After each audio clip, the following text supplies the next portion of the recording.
Jesus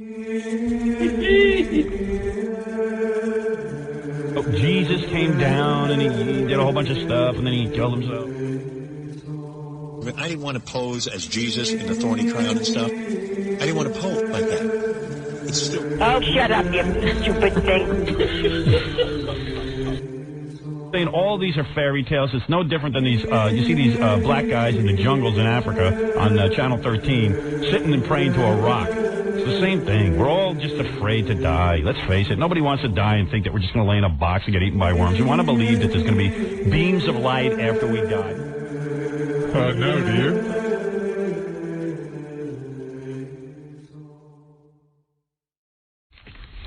And the letters continue to pour in, people praying for my salvation. A lot of religious freaks ever since the movie came out. I used to get letters from religious freaks, I'd say 5, 6 a day. Now they're up to 50, 60 a day. Really? Wouldn't you say that's right? Really and now that we're on in the South, I'm sure they're going to get bigger. Yeah. A lot of yahoos. You know what? I was saying to somebody there, I forgot this, that sometimes they used to include these little booklets. Oh, yeah. I got a million of them. Most times they're cartoons. Yo, those are the best. Because they realize that most Christians can't follow anything but a cartoon. It's amazing. What an insult. They used to give those to us when I was a kid, and we'd actually read them because they were really interesting, but they always ended the same way. Yeah. Guy, whatever he did in his life ends up in hell. Right. God won't take him. Right. And then he says, hey, I wish I should have lived a better life. Right. Isn't it amazing someone at the church figured out if we put it in cartoon form, maybe someone will read it? Anyway, here's a short note from a good Christian. Please let Mr. Stern know that his show is offensive to anyone. Who's he writing this to? To me. It says, please let Mr. Stern know, but it's written to you? I think he doesn't have much hope that it's going to get to me. Please in fact, it's addressed to Howard Stern's show. Okay, so maybe he thinks a producer or some intern will be reading it. Please by the way, I read all my own mail after Baba Booey opens it and checks it. For whatever problems there might be with it. Please let corrects the spelling. Please let Mr. Stern know that his show is offensive to anyone with even a few morals. If you have any morals at all. He should use his creativity and creative mind for good, not evil. Is that a rule? Yes. There is enough evil and filth in the world, as you know, Rob. Well, those people don't have to stop, but you do. I pray for Howard Stern's salvation. You know how many people are praying for me right now? This is a wonderful thing. I don't even think they're really praying for me, between you and me. I don't believe it. I don't believe it. And believe me, if this broad would come down here, I think it's a woman, I could dream up sexy stuff for her to do right here on the air. Get her in her panties. Or worse. Hey, now. Worse evil. You sure it's a woman? I had a man pictured. Oh, really? Yeah. This is very feminine handwriting. Oh, I can't see the handwriting. Unless he's afraid. Oh, my. And then... Unless he's afraid. Afraid. I pray for Mr. Stern's salvation. May he be open to God. May he be open to God's grace and convert from his sinful ways. We're talking about his eternal destiny. Signed, for God, Casey Schmandeldick. Well, we still don't know if it's a man or a woman. Casey could be either one. Yeah. Hey, the guy gives his address. He's out in Michigan. You want to give him a call? Yeah. I think we should. Yeah, here. See if you can find a number on this guy. Baba Booey. It's a man and a woman, but it looks like it's a woman. I don't think this is a guy, Rob, but you might be right. We'll see. We'll find out if we get in touch with them. All right, Gary. Baba Booey. What happened to the list? Baba Booey. Why don't you give that to... Hey, John, come in and track this number down. And Baba Booey. Oh, this is funny. Baba Booey. I wish you could see what's going on in here. Gary's spinning like a top. Gary, do this, and do this. Go out. Baba Booey. Baba Booey. Baba Booey. Gary's Baba Booey. Baba Booey. What does Melrose Larry Green want? Well, I'm going down the list here. I see he has been... You know, this guy's a maniac. He starts yelling at Stuttering John. I flew in here 2 days ago, and I haven't been on. He said to him, we didn't tell you to fly in here. Yeah, where? He's in New York? Yeah.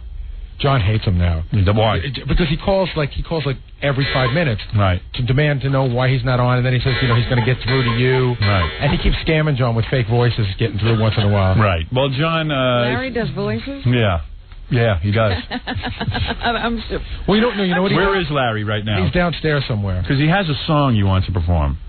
He wrote a song about Charles Grodin's hair. All right. And he would like to perform that. So, John, you can let him up. unfortunately let him up. But you know what? I will throw him out of here so quick you won't even know he was on. Well, he might not even get to do the song. Right. You know what his move is to get past John?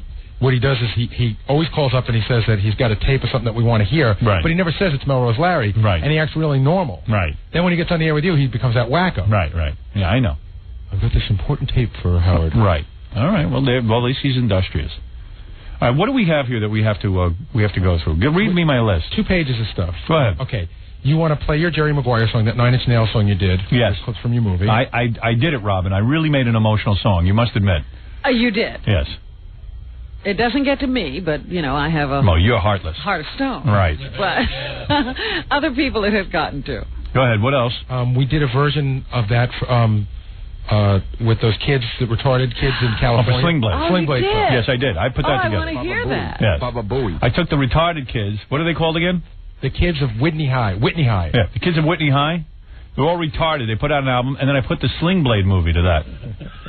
Fantastic stuff. You want to hear that? All right. As yours? Oh, yes. All right. It's real touching. Nothing touching about it. The only thing you want to touch is me and smack me in the head. Oh, yeah. All right, here we go. Well, first of all, give me everything. Give me my 9 Inch Nails song? Yeah, and give me the other one, too, the Bruce Springsteen song. Give me everything. Like right now. Oh, I have gas. Uh-oh. Want to hear how deep and full I can do it? All right. Let's have a long one. Was that it? Oh, let's see you do that. It's devastating. You're disappointed. I want to welcome WXRC, DeepCuts95.x. I mean, .7. Why do I keep saying .x? Ooh, does it stink? No kidding. Yeah, well, I did it right in your face. I thought it supposedly smelled good. No, I love the smell. Right now, I am not like Ralph. I don't love the smell. Ralph loves the smell of my farts. That was maybe the gayest thing I've ever seen in my whole life. That's so much worse than a polygraph. More incriminating. It really is. He loves it. He loves it. I thought it was a goof, but we were in the men's room, and we weren't on the air. Right. And you passed Win, and he got right down there. Right. He loves to smell it. Yeah. He loves me. And you still think he's heterosexual? He did it in the bathroom. We weren't even on the air. Loves his boss. You still think he's heterosexual? I do. He put his cheek right up against Howard's butt right after Howard did it. And he goes, oh, that's great. Now, where's the Bruce Springsteen song? It's in the CD player. Okay. So anyway, these just to in case anybody doesn't know what we're up to here. To recap. Thank you. So a group of disc jockeys, and disc jockeys are imbeciles, got together, and after the Jerry Maguire movie came out, they were so moved by it. Yeah, the guy says he went to program director of some station, went to see the movie, and after the movie he knew what he had to do. He ran back to his station and found his production director in the studio. Yeah. And said, we must take this Bruce Springsteen song and put some of the dialogue from the Jerry Maguire movie inside the song. Yeah. That's what he said. And they worked on this supposedly all night and were amazed at the result. Yeah, two idiots took something that they didn't create, which is a Bruce Springsteen song, and a movie soundtrack, and mixed them together, and they thought that they had done something great. I'll give you a little clip of it. This is what disc jockeys do all night. This they worked on all night. You probably heard it on some of the lame top 40 stations. Chicks dig it. I was just about to tell you that I love him. I do. I love him. I love him. And I don't care what you think.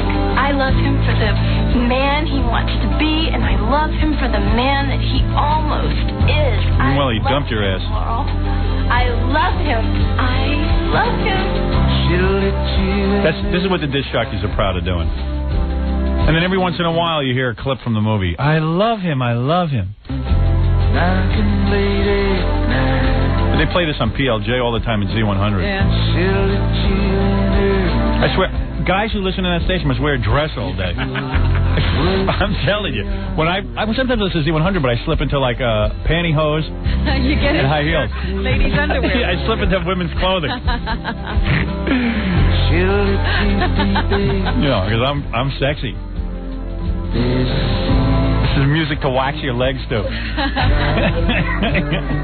You gotta be fair to her. Oh, here it is. Here. She loves you. What? If you don't love her, you've got to tell her. It's Cuba Gooding Jr. That's the best acting performance of the year. Oh, good one. There's the show me the money line. Show me the money. All right, you get the idea, Robin? We'll wait for one more movie clip.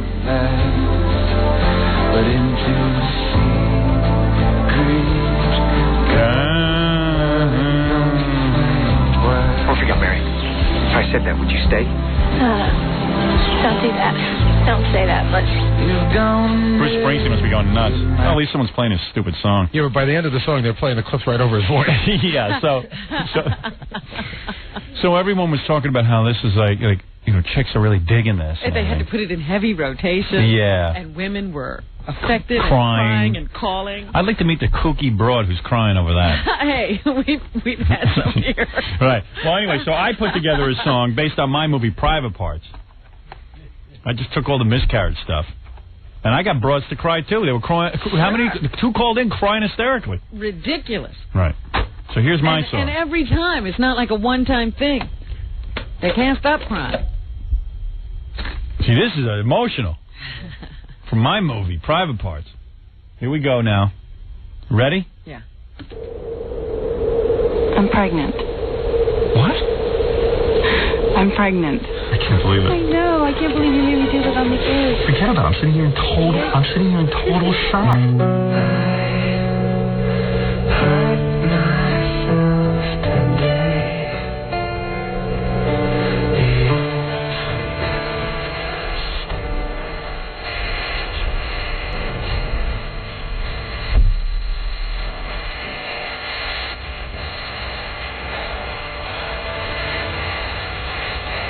The body is a mechanism that senses chromosome damage and responds by expelling the fetus. It's a natural process. Look, even if I put you in the hospital and I pumped you full of every medication possible, you still would have lost the pregnancy.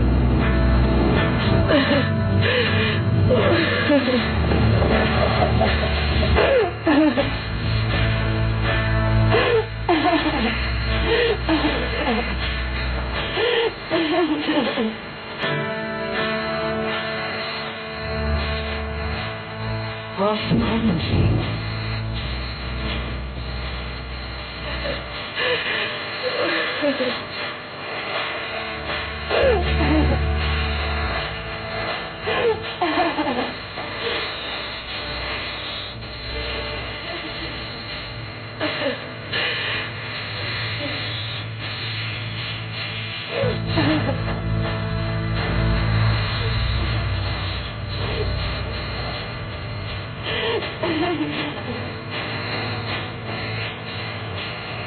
Your body rejected what was going on. And that's so healthy. You know, it's a good way to look at it. And you know in a couple of months we're going to have a baby again and everything's going to go great. And you're going to be totally fine. Everything's going good. Because, you know, your body would reject it. It wasn't going well. My parents.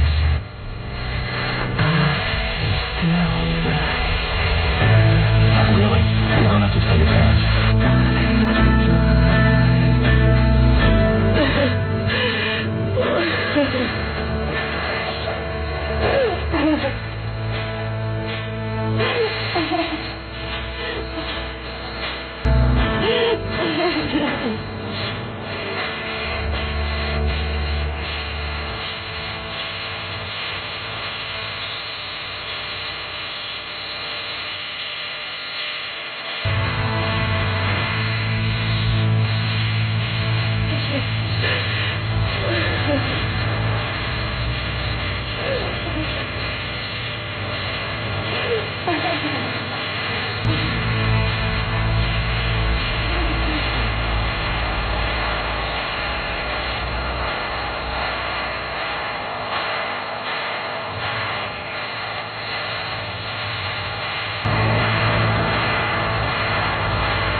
Lost the pregnancy.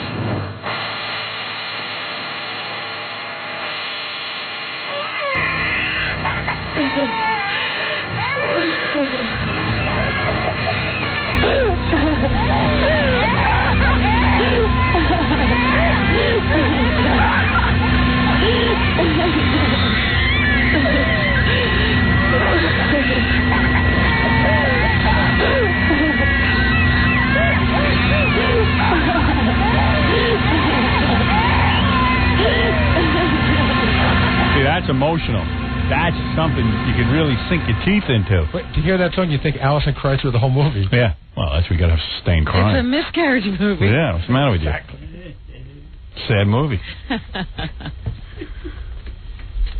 My son was killed in a hot tub. I had to leave that out of the movie. That's how she miscarried. She did it to herself. But again, nobody knew about the hot tub problem. I knew. At the time. You knew nothing. She killed my son. You wouldn't have let her get in the hot tub if you knew. So that was the... That's our version. That's our version. And much more emotional. You've done another one for Sling Blade? Well, I want to put an end to all this. This one will do it. So I said, what if we took Sling Blade with that retard, Billy Bob Thornton, and put the compilation of retarded songs. There's a retarded group, you know. It's called the, what is it? Kids of Whitney High. The Kids of Whitney High. They're retarded. This kid is the most severely retarded. They're challenged. Yeah, they're challenged. Much like yourself. So I took... No, Gary, you're challenged. I took one of these kids who was challenged. What is this kid singing about again? He's singing about some girl. Mayra. And what is this guy? Blind and retarded and deaf? Everything. Yes, I believe a lot of... Yeah, what is it? What is he? Don't believe anything. No, what is he? Either you know or you don't. I think he has Down syndrome. Does he really? Yes. All right. Your teeth have Down syndrome. Baba Booey. I go down to his feet. But anyway, you're right. I think this kid has Down syndrome. So we took Billy Bob Thornton, who plays like a Down syndrome type, and mixed these two together. Well, here you go. You ready?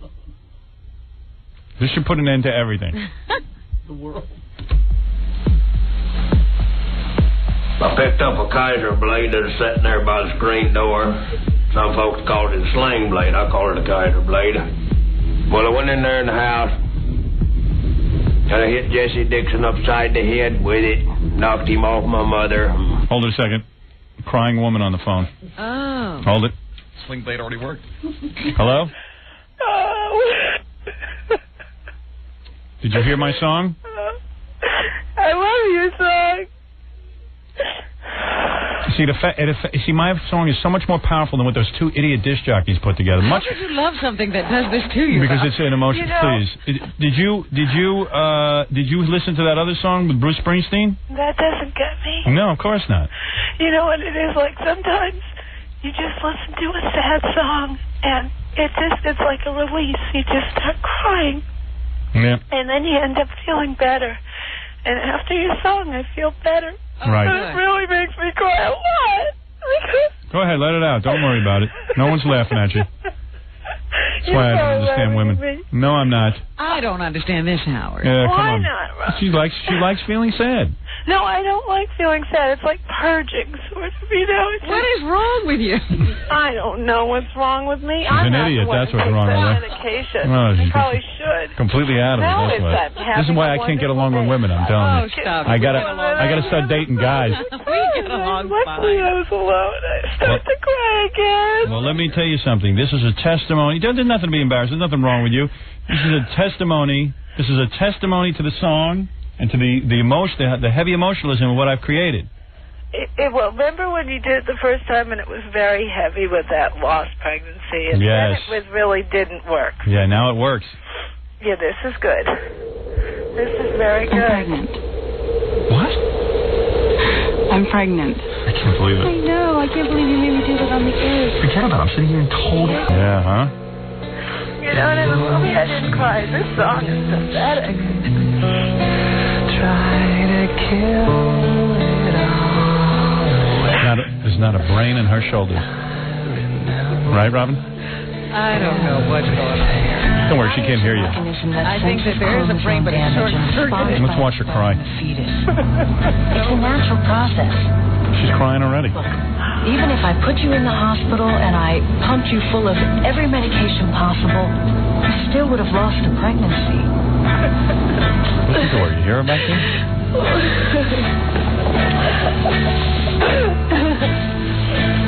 People are retarded.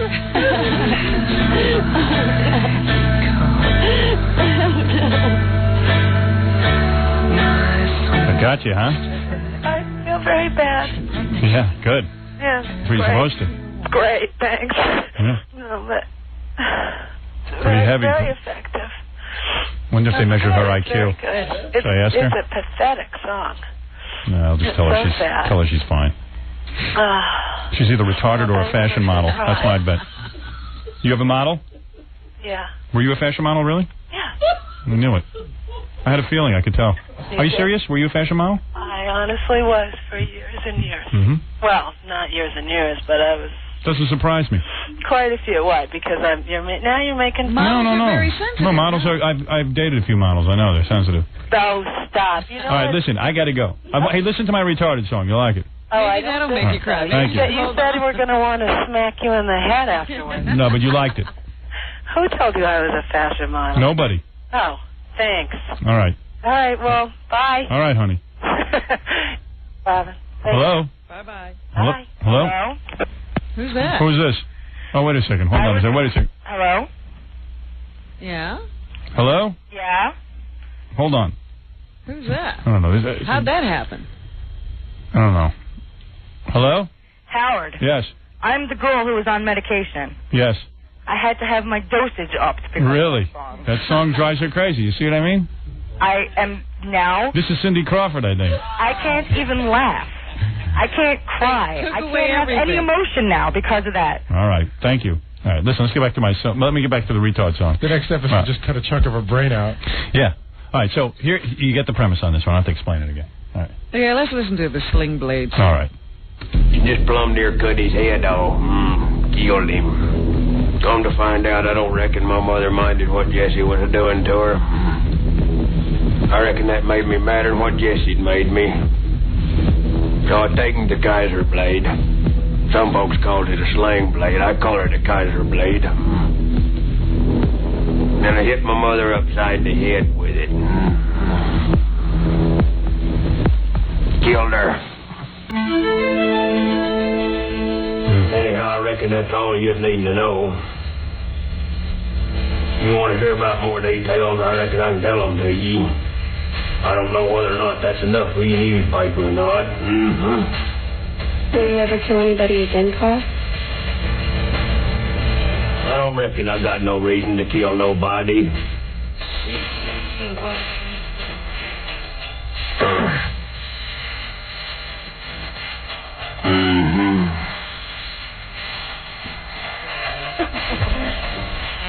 You had it to do over again, would you do it the same way?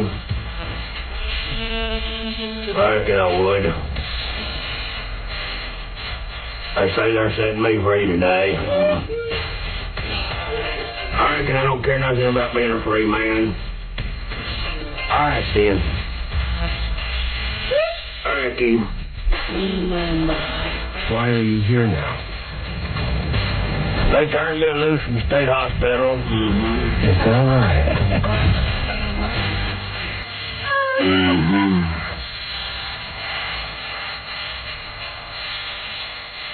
Can I help you, sir? I kind of want something other than. Well, what would you like? What you got in there good to eat? The French fries are pretty good. French fried potatoes? Yeah, French fries. How much you want for them? They're 60 for the medium and 75 for large. I reckon I'll have me some of the bacon. All right, then one large French fry.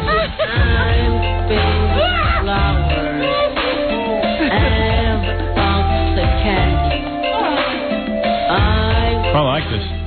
I think this is a hit. Yep. I should send it out to radio stations. You seem like a thinker. You know, you seem to always be deep in thought. And tell me something. What are you thinking right now?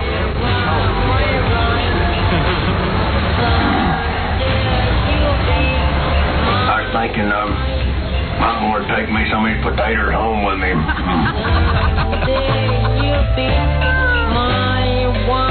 I like the way you talk. Well, I like the way you talk.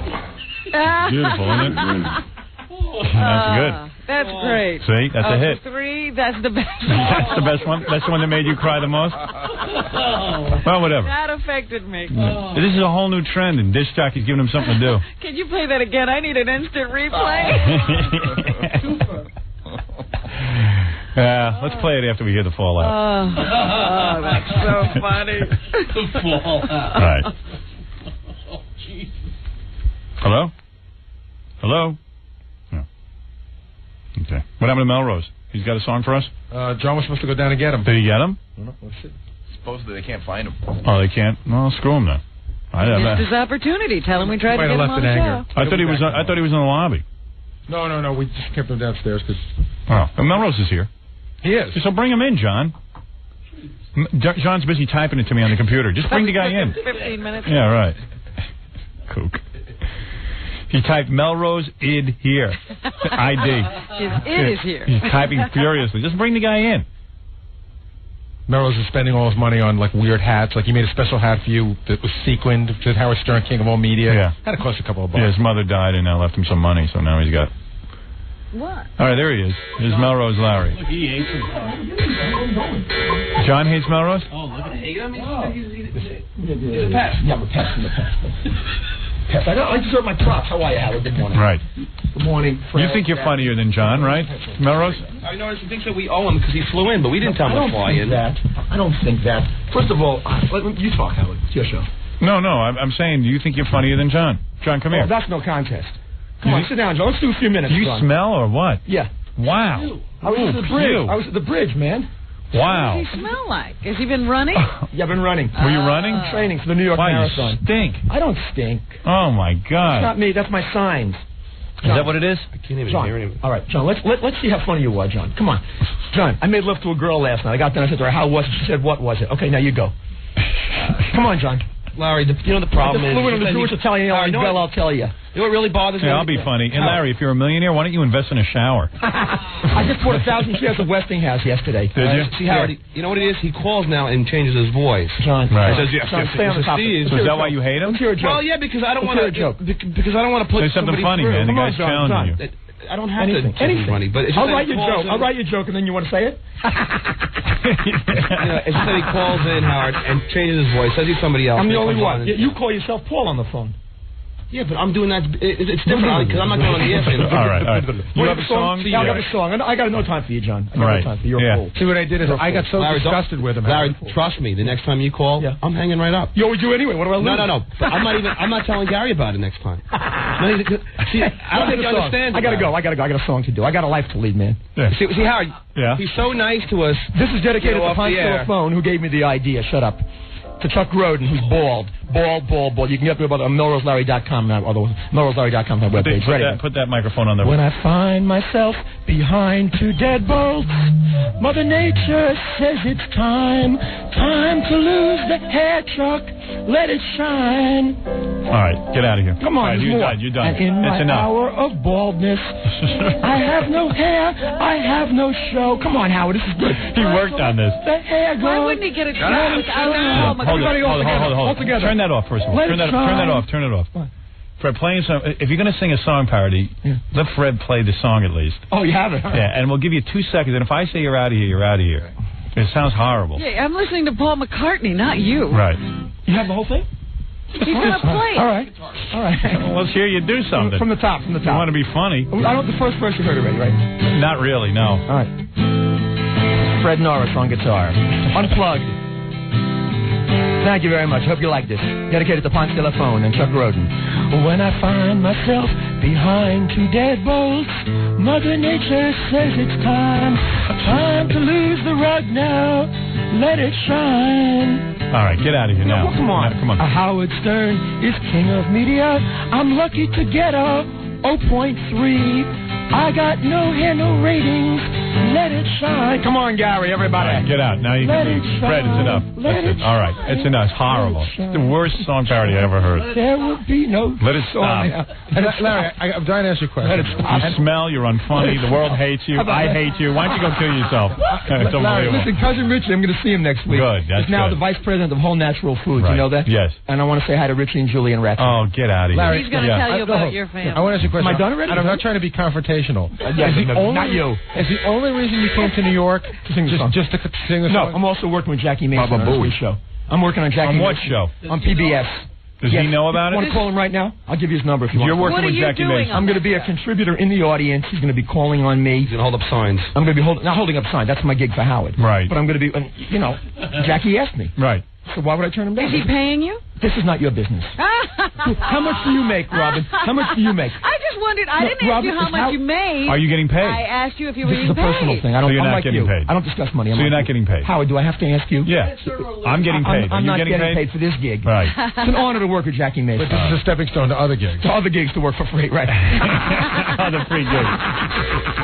Look how John hates Melrose. I just won't even laugh at him. Well, it's tax season. Shouldn't he be doing... But speaking of tax season, I'll be tonight at the post office giving out tax advice. That's the good news. The bad news, only federal. I don't know New York taxes. I live in California. All right. Okay. Thank you for stopping by. Melrose Larry Green. Can I plug my website? Yeah, quickly. It's melroselarry.com, and I want to thank iDukes and Cross Country Carl for setting up the graphics. Can I just, what happens if you go to melroselarry.com? What happens? You see me waving. Yeah. The signs are different. I will be doing reviews. No, let me say something. I am not going... I hold Listen to his voice. Didn't it get more annoying? Like it's all phlegmy? Like Gary's? I've been yelling this morning at Stuttering John's and Yeah, I have a sign for you here, John. All right, yeah, so you go to melroselarry.com. What happens? And you wave, and then what happens? And you wave, I have my T-shirts that I sell, and there's, it's someplace. And I got my T-shirts, I've got my book I'm selling, Melrose Larry Green, everybody, forward by Jackie Mason. How many copies did you sell of that so far? Gary? I know, just curious. What are you, an auditor? Just curious. Call my accountant. No, you said you needed to sell 1,000 copies to break even. I broke even. You sold 1,000 copies? Gary, I'm at the Edison Hotel. Does that say enough? Your mom had to kill for you to break even. Right. He actually had a joke, right? That was pretty funny. All right. This is my video on taxes, which I'm giving you, Howard. All right, thank you. From 4 years ago. Thank you. But the point is that the melroselarry.com will have interactive communication. I'll be talking to all the fans. You can chat on there? You can talk with me, email, chat, whatever. Right. And Why would people do that? They don't talk to him when he's online. Email me, Howard. Email me, Robin, and we'll find out. Right. I thought you like me, Robin. I do like you. I just noticed people's reaction. I don't like you. Well, you know something? You have to like me. Okay. Yeah, did we see a videotape of you online in San Francisco where some guy almost beat you? Yes. Yeah. Almost. He did beat me. Are you selling that tape? Because I'd like to see that My one. tax tape? No, the one when you almost get beaten online by one of the fans? I'll leave it right here, my tax tape. All right. Thanks, Melrose Larry That's Green. it. I want to thank you very much. Melrose.com. Okay. Thank you. MelroseLarry.com. All right. Thank you. Okay, thank you, All right, Howard. we got to take a break, Rob. Thank you very much. When we come back, we'll do the news. There's a little appearance from Melrose Larry Green. WXRC in Charlotte, North Carolina. We welcome you today. Our new affiliate, Rob. We have a brand new affiliate, Deep Cuts 95.7. Deep Cuts 95.7. Where's your mug? I think that means that Deep Cuts is like they go deep into the album. Yes. See? I just called up. Oh, what are you fighting about? He won't leave. I'm leaving. If I had a cure You for won't AIDS, leave? John wouldn't put me on. All right. If I had a cure for AIDS, You should hear these two fight, Howard. Yeah. He like I heard he called. I wish I could hear them fight. I What are you fighting I about? heard John on the phone with him. Yeah. It's like 7 in the morning, and he goes, "Yeah, Larry, no problem. Call me back in 4 hours." And he just hangs up on him. If I Wow. had a cure for AIDS. But Howard, he called. Why don't you let him speak? Maybe he's got something funny to say. Howard. Does he have nothing? What he had to say was that song. Oh, really? And I heard it, and I didn't think it was funny. I said, sorry. Oh, okay, good. You know what I mean, I'm not trying to... I would put him on if it was something I thought was good. It's a great sing-along. You put the video... Where's the picture of Chuck Roden? Where's the picture of him? All right, we're going to take a break, and we'll be back right after. I thought we were on. You ever see a more annoying guy that's unfunny than Melrose Larry? I find him fascinating. You do like that him. he is so annoying. Howard. But Howard... No, I like you when you hold up the signs. Richie said you like When you hold up the signs, I like it. Howard, you know what the problem is? You know, he'll kiss our asses after he leaves. You know, I invited you to dinner. He gets angry and violent when you won't put him on. I had dinner with Ratso last night. I bought him a free dinner. Then he'll tell us how great we are in 2 minutes. You know, as soon as we get out of the studio. Right. All right, good. All right, we're going to take a break, Robin. This is not right. Well, I guess they're having trouble knowing what to believe. I have never been in this studio. I was sick for your birthday party. Thanks for the invite, by the way. All right, we'll be back right after these words. We'll be back with the Howard Stern Show. Yeah, I'm reading about... every day I open up the newspaper and always read something bad about me, about how I suck, and if it's not in the newspaper, it's something from some religious group. I had a good laugh. Some new religious group is after me because I'm getting letters now from their whole congregation. Oh, yeah? Yeah, and it's so friggin' obvious. You get the first one, you go, hey, here's a real religious person, you know, they're upset with me. And then you get, almost the same form letter in the mail. And I'll read these to you on the air later on. You almost get the same form letter. It's almost like they tell them exactly what to write, these little robots. It sounds like they're in a little writing group. Yeah, and I found out what group is behind it. And it's really funny. They're trying to get all my advertisers to leave me. I got this letter here. It's called the American Family Association of Florida. It's probably a bunch of regular folks who got themselves a computer and some letterhead. You know what I mean? You make up your letterhead with your little computer program. Sure.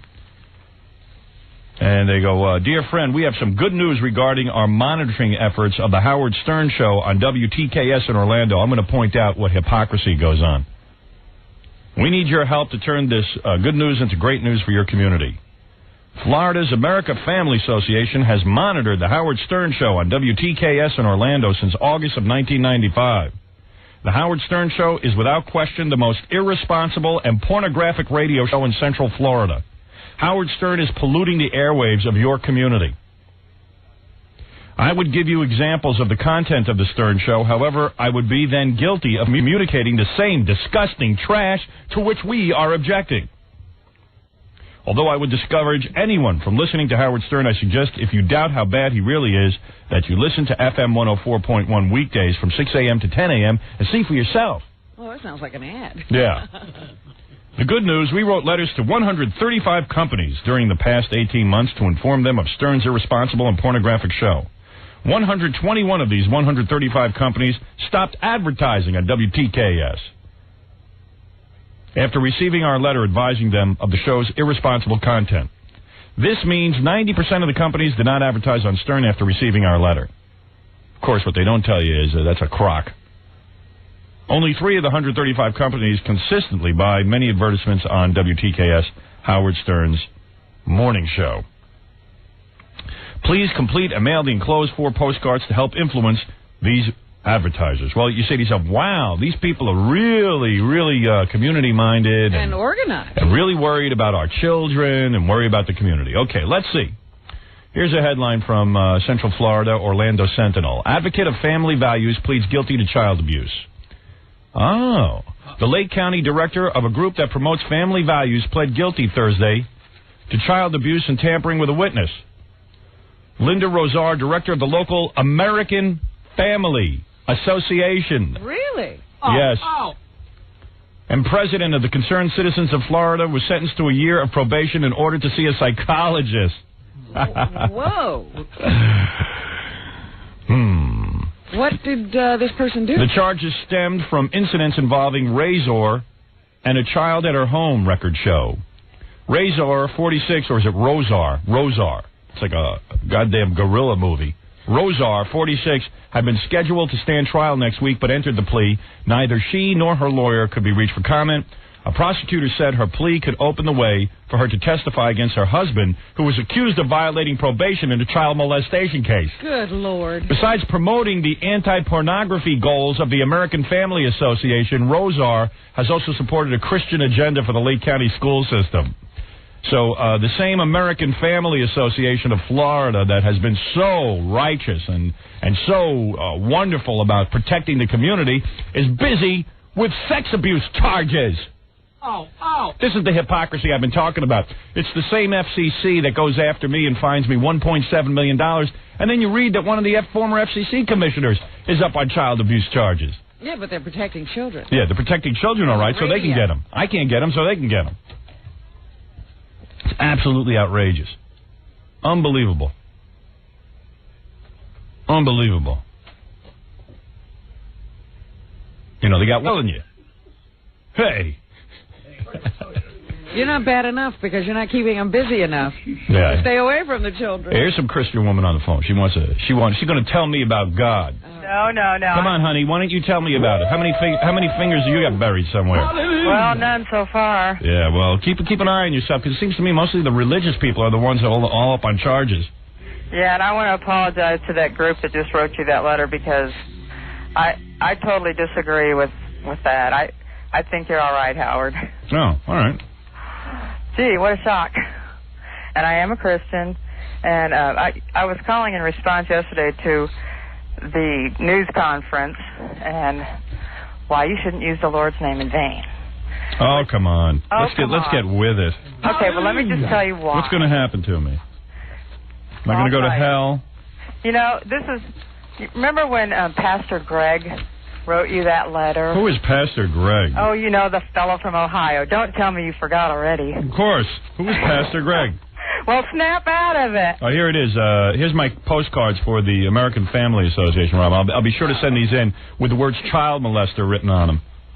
American Family Association. Any idiot with a typewriter or computer these days or a stamp can write to advertisers and sort of come up with some bizarre agenda. You mean to tell me there's no better agenda for you than to sit and worry about a radio show? If there's anybody you can already control by turning off. If there's anybody more persecuted on this planet, I'd like to meet him. I've never seen anything. I've never seen a hostile press, religious groups coming after me. But I'm going to tell you something. They can't stop me. You know why? I'm now up to 40 affiliates. 40 radio stations are running this program. And I'm telling you, I'm going to get more. And I'm going to spread my word. That's my stupid word. Really? That's right. You said it. Oh, you annoying. You don't even have a point. What is your point? Reverend Greg, I mean, you're boring me. I haven't had a chance to talk yet. I know. You have, though. It's just that you keep... Do you remember... Here's your phone call so far. I want to tell you about... Remember yesterday at the press conference you said don't use the Lord in vain? Yeah. I want to tell you not to use the Lord in vain. No, I want to tell you why. Remember Reverend Greg? Remember... Pastor Greg Nettles. Here's what God says to Howard Stern. A good half-Jew boy like you should know what... Here we go. Here we go. Half-Jew boy. Go ahead. Hey, those are your words, not mine. Religion is always such a great thing. It's always bringing people together. Yeah. Tell me about it. Well, in the Ten Commandments, which I'm sure you know, he says, you shall not take the name of the Lord. Who says? God says. Oh, God said that? He wrote it down for you? And I don't believe in the Easter Bunny or Santa Claus either. Yeah, but you believe God wrote down something for you to read? Yeah, well, I believe that he inspired man to do it. All right. Good. Well, that's good. You believe that. You believe God sat down and wrote a book and had it passed on to you. It's kind of like... But you don't believe it. But you don't believe that Santa Claus exists. No, no. All right. And your God, of course... That's a pagan holiday. And your God wrote this down in a book, but the guy who wrote in Africa, who writes letters in the rocks, his God wrote that, but you don't believe that. You Those believe are false gods. Those are false gods. Your God is the real God. Yeah, well, Jesus says... Jesus is the real God. Now, what about Buddha? Is he a real God? No, he's a false god. Okay. You know how you can tell? How can you tell? Because Jesus has a really good body and Buddha's fat? Yeah, it's reborn. It's a spiritual body, so yes, it is much better. I see. It doesn't age and it doesn't get sick. So billions of Chinese are stupid, but you're one big smart white woman living in her trailer who has got it all figured out. Well, no, God figured it out. Listen how stupid you sound. God said this. God says don't say God damn it. God says this and that. Just behave yourself and don't put your fingers in diddle little children, all right? You know, that's my God. My God tells me that. Oh, I'm angry, huh? Yeah, I'm damn well angry. Listen, I got religious groups telling me I'm bad, but meanwhile they're diddling little kids. Well, I realize that people are pretty screwed up and they do a lot of things. And so are you. What a kook. You ever hear any of these religious nuts are the wackiest people on the planet. These born again. First of all, these born agains, I'm going to tell you something about them. I'll tell you their MO. 9 times out of 10, a born again Christian is a former drug addict, hooker, sexual pervert who all of a sudden their life was so out of control because they couldn't even control themselves. They had to go follow somebody just to get them off drugs. It's like religious boot camp. They're totally regimented, and now they know what to do. Because their lives are so out of control, there's no such thing as moderation. No, they can't do it themselves, so they need... You know what? Born-again Christians are no different than those Hail-Bop people. No different. Those Hail-Bop people, they needed to kill themselves to go to a rocket ship. Born-again Christians, they need to be so born again that they're not going to let you do drugs, they're not going to let you do sex, they're not going to let you do anything because they can't do it. They can't do it because they've completely abused the privilege. Yeah, when they do it, they get all out of control. Yeah. They don't want pornography because when they look at it, they go berserk. Look at Jimmy Swaggart. Of course he didn't want pornography. Every time he looked at it, he had to go pick up 20 hookers. But he wanted to rob everybody else of that opportunity. Right, because he can't control himself. Freak. Jimmy Swaggart's a freak. Here's another letter I got. So now I'm hearing from all the religious wackos. Dear Howard, I would like to express some concerns of mine with regards to you. They're all crummy writers, too. The corruption on you, that sentence is so unnecessary. I would like to express some concerns of mine with regards to you. Completely worthless sentence. Start with your thought. here's the thought. The corruption on your talk show is blah, blah, blah. You know what I mean? That first sentence, I would like to express some concerns of mine with regards to you. It's like calling up and saying, can I ask you a question? Yeah, right. Just ask the question. I am trying to figure out why you do it. The corruption on your talk show is one of the concerns of mine. I am trying to figure out why you do it. I guess the talk show or the corruption, I don't know what she's referring to. This is just, what happens is their leader tells them to send me a letter, because I know it because I've just gotten a bulk all from the same place. This is from Michigan. They're all out of Michigan. They're all from the same area. Their leader, their guru, has told them to write me a letter about how horrible I am. All right? So now if I tell you I've been flooded with letters, I must have gotten 10 billion letters already. So it says, hey, Howard, why would you go around purposely corrupting people? Face it, Howard, you are in the garbage business, and I wish that you would confront yourself with that fact. As you know, such things are not conducive to the public good nor for the morals of society. This is written by a retard. Now that I've expressed my concerns to you, I would also like you to know that I am expressing my concerns to God on your account. So I can't talk to God. This guy can. God can't hear us. This guy living in Walker, Michigan, talks to God. See, he's superior to me. He's letting me know that he is superior to me because he talks to God. But if this God they believe in is so all-knowing, why would he need this guy to tell him what's going on? I don't know.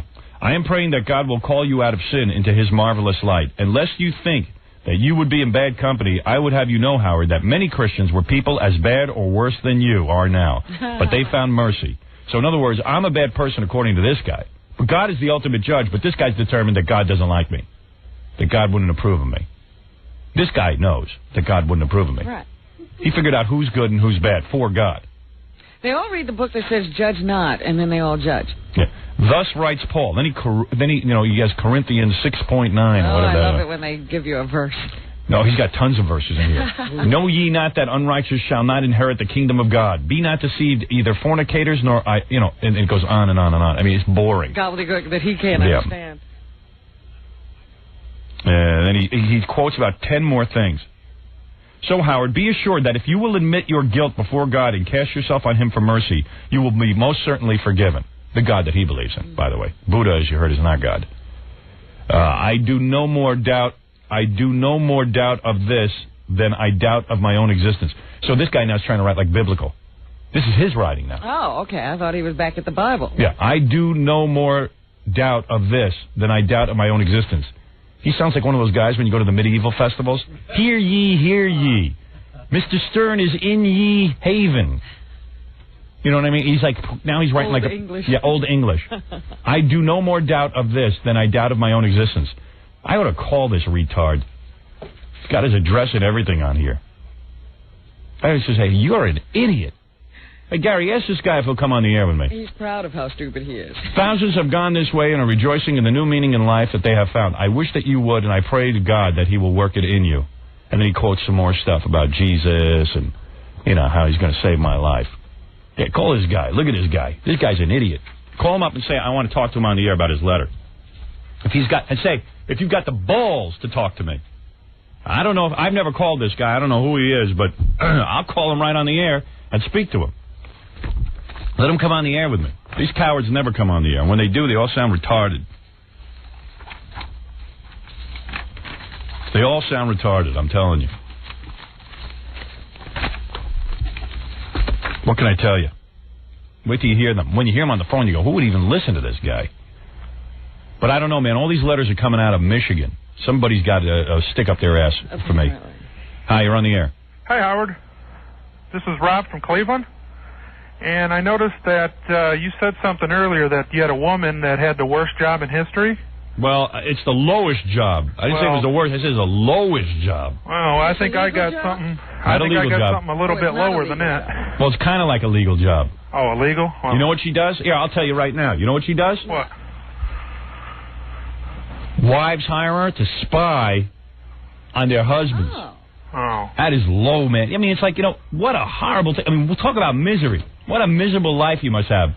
Just devastated. As soon as, a woman suspects her husband of cheating, why wouldn't she just leave him? If you think your husband... You're already unhappy. That's why you're Just thinking go. there's something wrong. So you might as well leave the relationship because you're unhappy. Yeah, but women got to torture... If you don't trust your husband so much that you got to hire a personal spy, to get out of the marriage, man, use your brains. Well, my job's low, but I don't think my job's lower than that. What's your job? I work at an adult video arcade, and I'm in charge of cleaning up the video booth. Oh, man, he's got the lowest job. All right, you got her beat. That is the lowest job. What you must find in there, man, is it disgusting? Well, I wouldn't eat off that floor. Yeah, I'll bet. Is it the floor that gets messy or the walls? Both. Yeah. So you got to scrub the whole thing. People think they go in there. Is this the kind of porno place where you have the curtain, and then when you open the curtain, you see the girl dance? No, this is where you put tokens in there and you watch a movie. No, I can't believe, in the age of VCR that people still go to a place. They must have some need to be an exhibitionist. Well, there's some of these people that don't have a life that are here every single day. Yeah, wow. I mean, because I wouldn't want, last night I watched porno. My wife and kids went out last night. So I'm laying in bed. I got a bondage film that somebody sent me. It was one of the worst they ever saw. First of all, one of the broads was so heinous. The mistress was so heinous. It was unbelievable. And she first interviews the girls, and she's gonna teach them discipline. Okay, so I'm getting ready for some really good discipline stuff. And the girl who was going to do the discipline wasn't bad looking, but when she smiled, her teeth were really hideous. She had, to me, man, I don't care about fake boobs. I don't care if you got a little cellulite on you. But if you're going to have, in this day and age of modern dentistry, fix your friggin' teeth. This girl had teeth missing. She had, little peg teeth coming down. You had to see what was going on in this chick's mouth. She was a young girl. There's got to be ways to fix that. I don't know. We had movies of girls with no teeth, and they advertised it like that. Okay, but that's a fetish. Yeah. So this is supposed to be a good-looking girl. Oh. So anyway, so she's there, and I don't know, man, what goes on, but it's all so fake. It's like this guy, Tom Bernard, the disc jockey up against us in Minneapolis, St. Paul. Oh. He had a public flogging of criminals the other day. And you know what the guy does? I just read about it in the newspaper, because now I'm getting all the articles. He gets up there, and he's supposed to whip guys who have criminal records and stuff, like drunk driving and everything, and he pretends to whip them. He kind of make believes he's whipping them. So it's like these porno movies that advertise themselves as bondage films, and then the woman doesn't torture anyone. She gets it tied up and she starts tickling her a little bit with a feather, and then 2 seconds later she's performing cunnilingus. That's not torture. The girl's loving it. I'm rubbing and rubbing. What is it? So I called that guy, the Christian? The Christian guy. Yeah. And his dad answered the phone, which means he's probably a young guy. Yeah. His dad didn't sound very old. Right. And he said, I'll go wake him up.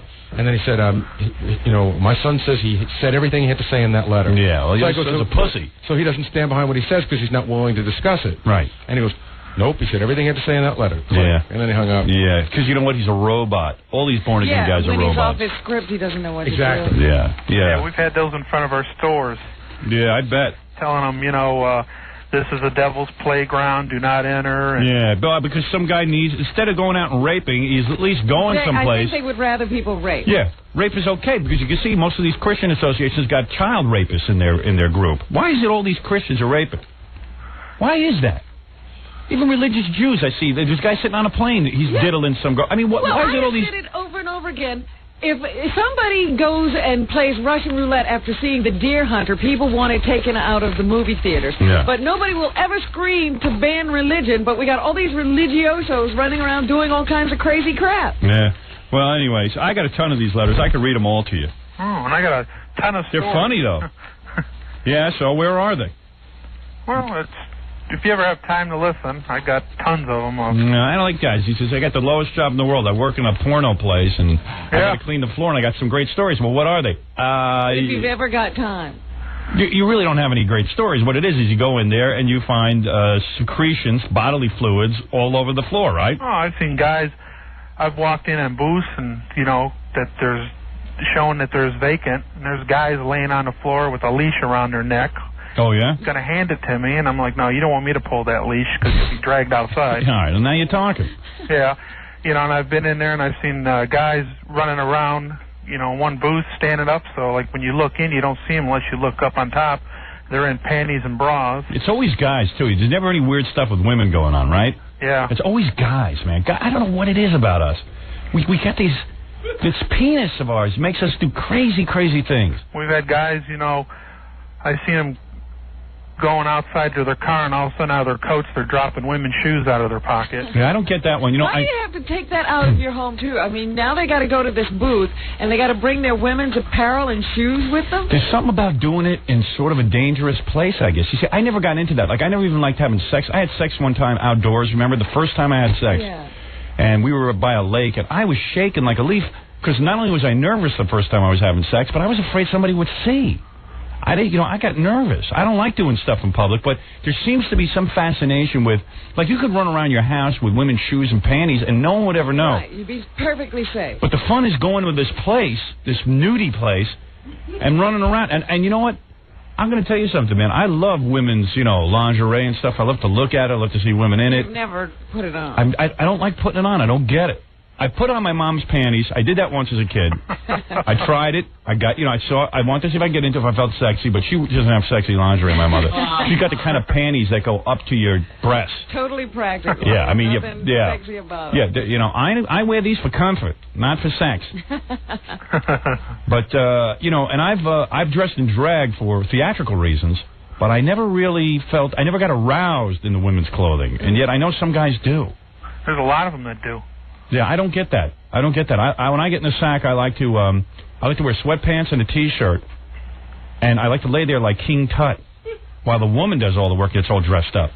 I like to lay there like a slob, like a bum, like a man. Thank you. Okay. But I don't get these other guys. I don't know what they're up to. But there's something about going out in public in panties and dog leashes that get a guy off. I got to tell everyone the name of this movie I watched last night. I just gave it to Gary. I brought it in. It's so bad, I don't want anybody to rent it. Oh, it's a rental? Well, I'm sure you could go to the porno store and get it. It's so bad because the mistress doesn't do anything. It's just like this guy in Minneapolis, St. Paul, Tom Bernard. He holds a public flogging of criminals. And you know what else the guy did? Listen to this. I just read a cool article about this. There's a really cool reporter out there in Minneapolis who writes pretty good articles. He's writing how Tom Bernard's a pussy because he won't even say my name on the air and he won't come out swinging. He is a pussy, you're right. And he says so he has a public flogging of criminals. This is how lame radio guys are. And he hardly whips them. He doesn't do anything. He's supposed to have a flogging. So people stand around watching a guy pretend to flog somebody. It's theatrical. Then turns out that since he's flogging criminals, it was curious that none of the criminals were black or Puerto Rican. Only white guys. White criminals. And he said, I don't want to do blacks or Puerto Ricans because it'll look racist. So there you go. There's no criminals on the planet that are black or Puerto Rican, according to this guy. Who need flogging? Yeah, because he's afraid to look racist.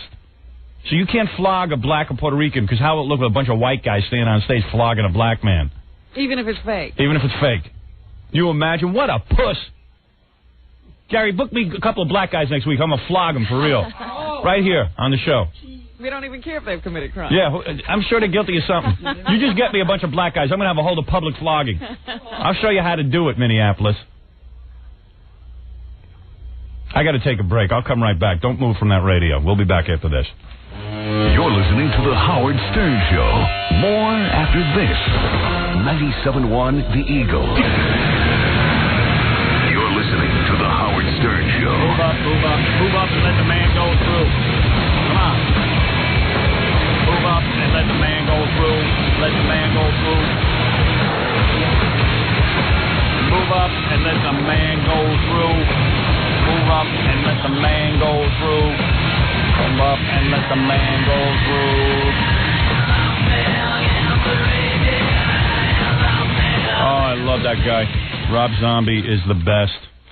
God, he's the best. Is there a better rock and roll musician out there right now than Rob Zombie?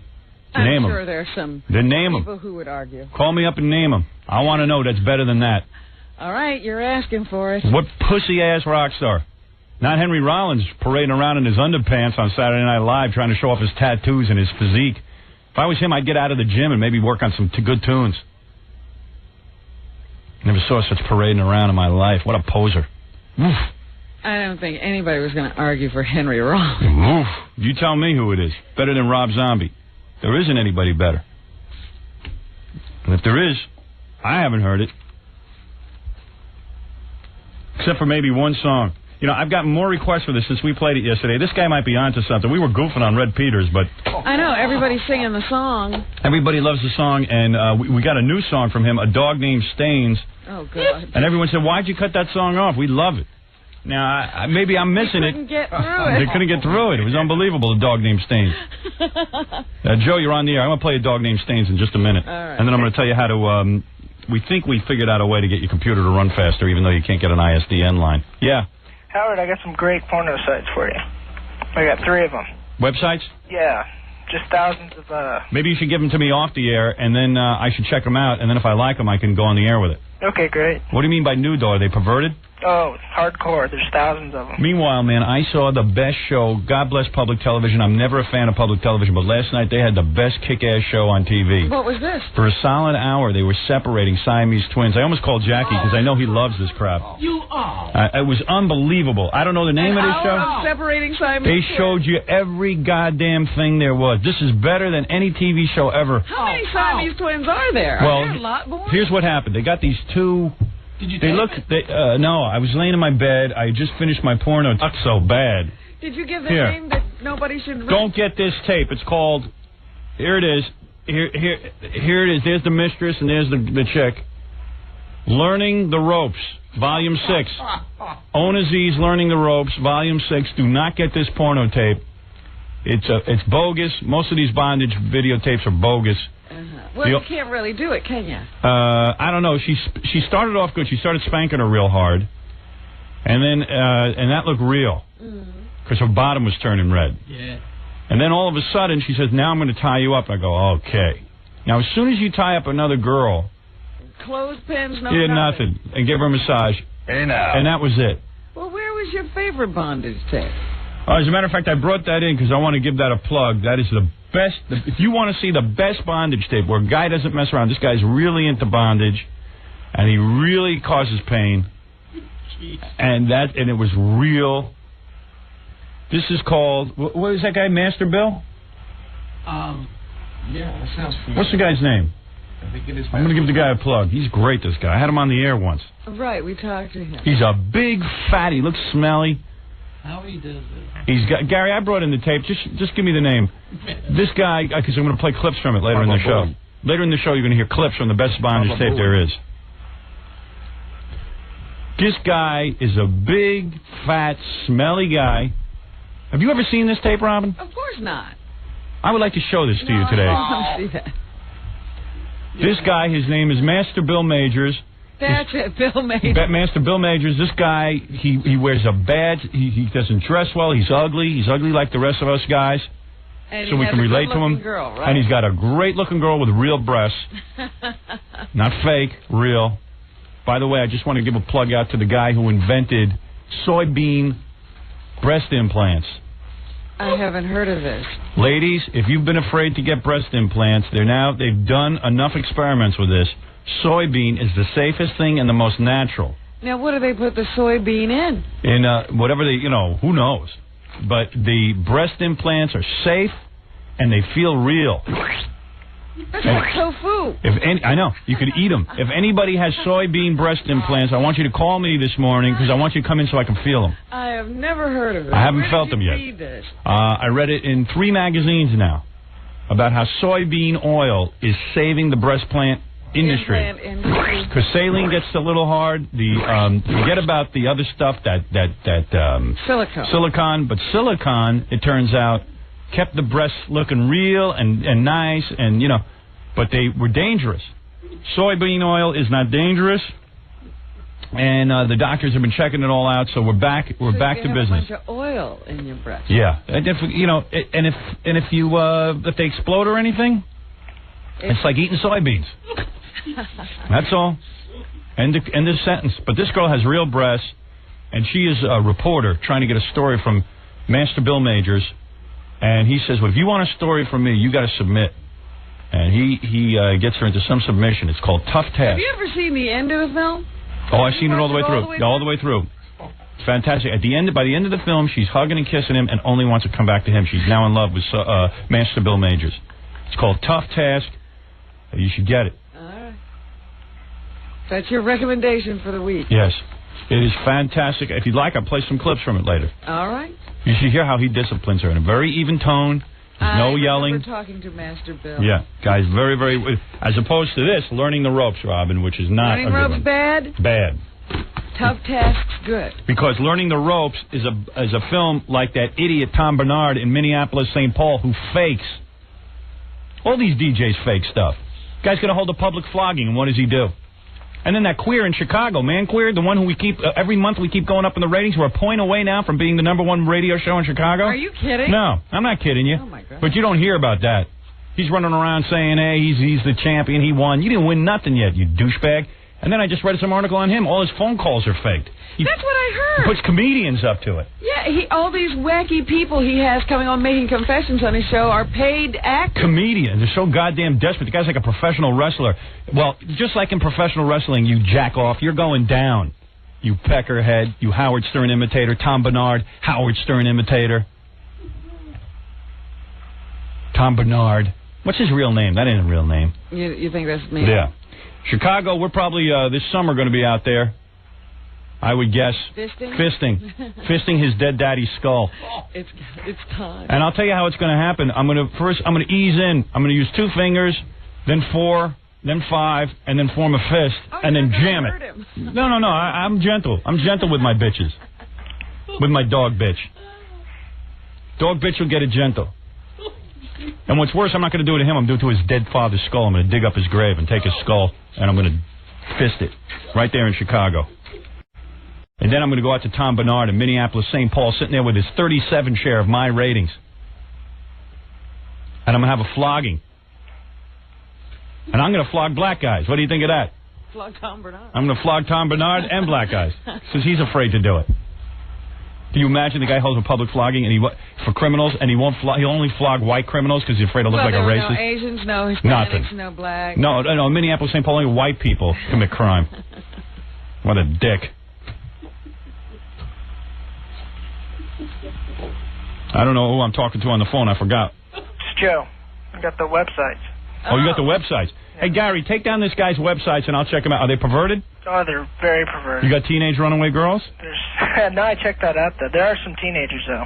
Oh, there are? Yeah. What are your websites about? It's links, just thousands of free. Yeah, but they got to be good. I don't want to be linking for... that's the problem with the Internet. What are you talking about linking? It gives descriptions right there. Well, I mean, it's one thing to go on a web page and just see some naked girls. I could get that anywhere. I like to see the really weird stuff that the government wants to outlaw. Yeah, they got bestiality and all that. Yeah, that's what I want. I want people with animals. I want to see and people... people keep faxing us. There is a fat girl. Fatchicks.com doesn't work. I think it's Fat Girl. Oh, fatgirl.com. I never tried that. Fatgirl.com. I love fat chicks. Fatgirl.com. That's the funniest thing. You see the rolls of fat. Jesus Christ, you want to die.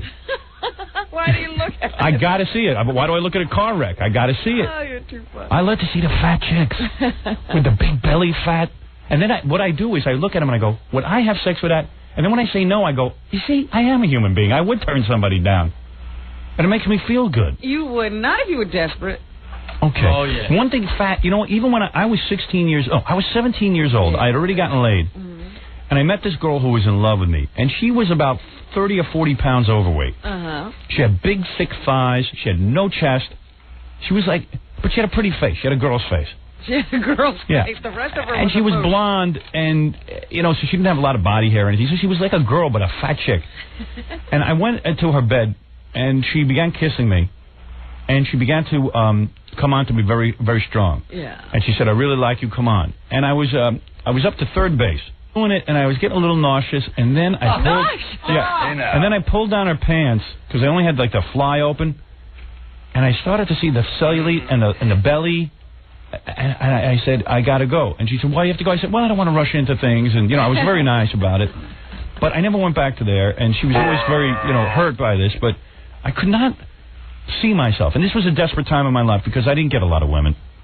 But I could not see myself on top of a big fat chick. Her huge rolls covered her pubic hair. So I could not see myself. I couldn't envision myself with this, and I really did get nauseous. So I'm proud of myself in some respects that I can turn down some women. Oh. Even in desperate that's times. not anything to be proud of. That you couldn't relate to another human being simply because of that is nothing to be proud of. Even if I was on a desert island and I was with a big fat chick, I would wait for her to starve for a couple of months before I hopped on top. Food on the island. No, not if I'm there. I'm going to keep it away from her. Plus, it'll probably be all health food. You know, it'll be fruits and vegetables and stuff. She'll probably lose a ton of weight. Run her around. Oh, yeah. I better jog. Slim down. Yeah, even my own wife, I've said, you know, when my wife puts on weight, and she has a tendency sometimes to put on weight, I'll say to her, I'm not touching you. Stop it. I said, you're too fat. You have never done that. Yep. I do not believe it. Yeah, I said, honey, what's going on? You didn't make love to her? That's right. I said, what's going on in the caboose? Oh. Because she gets hit in the caboose and the thighs. The caboose. You're lying. Yeah, I don't want to see it. You might say that. I do. I say, I'm not interested. I said, please lose some weight. Come back later. And then she goes for a jog, comes back, she looks a little tighter, and I'll jump on top. See? He's lying. And let me tell you something. My wife... Nobody loses weight in a jog. Water weight. My wife knows to stay thin, or she'll lose her man. She knows it. Fine. And who'd want to lose me? I'm such a prize. Yeah, I don't know why. All right, hey, let me take a break. When we come back, I think I got this guy. Oh, hey, listen, hold on, okay, because I want to get these websites from you, but they better be good. There. If they're bestiality, I want them. Oh, like if they aren't good, what are you going to do to them? No, I mean, I'm not going to announce them on the air. That's why I don't want to waste people's time. Oh. Hold on. Let me take a break. When we come back, I think I got this guy. He says that we can satellite our computers up and make them work fast. He can actually put that, he has some little dish he sells. Mm-hmm. And he claims if we stick that on our homes, we'll be like connected to the internet super fast. We will be in the space age. Yeah. Hey, is Jeff Schick here? Because I want Jeff to hear this, because Jeff told me something's wrong with this. Yeah? Yeah. He says it's not that good, I think. We'll be back right after these words. Phone right now. This is the woman we've been waiting for, Mary Brubaker Penny. She wrote a book. What is the book called? Absent from the Body, One Man's Clinical Death. Her husband died and went to heaven and hell and told her about it. He clinically died for 45 minutes. Let me get her on the phone. I wonder what brought him back. Mary?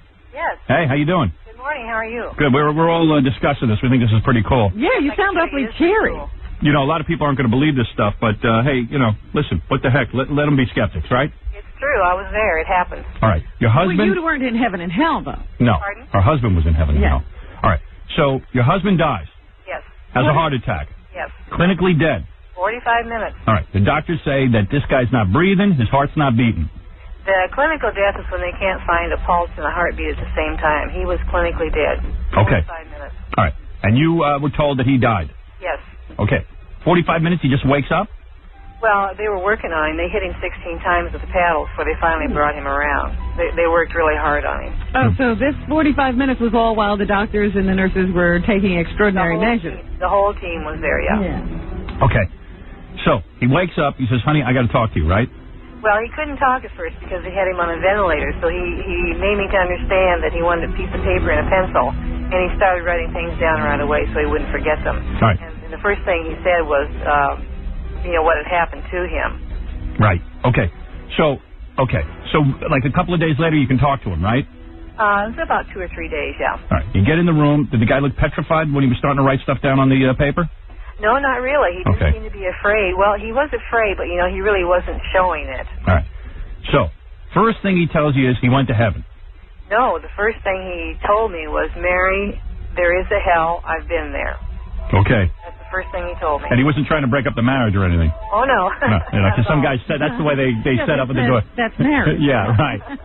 All right, so, and you two were very much in love? Oh, very much. Okay. We've been married for quite a few years. All right, so what the hell does hell look like? It's probably the worst thing that you can ever imagine. The thing that he said that really described it was that it's the absolute absence of love.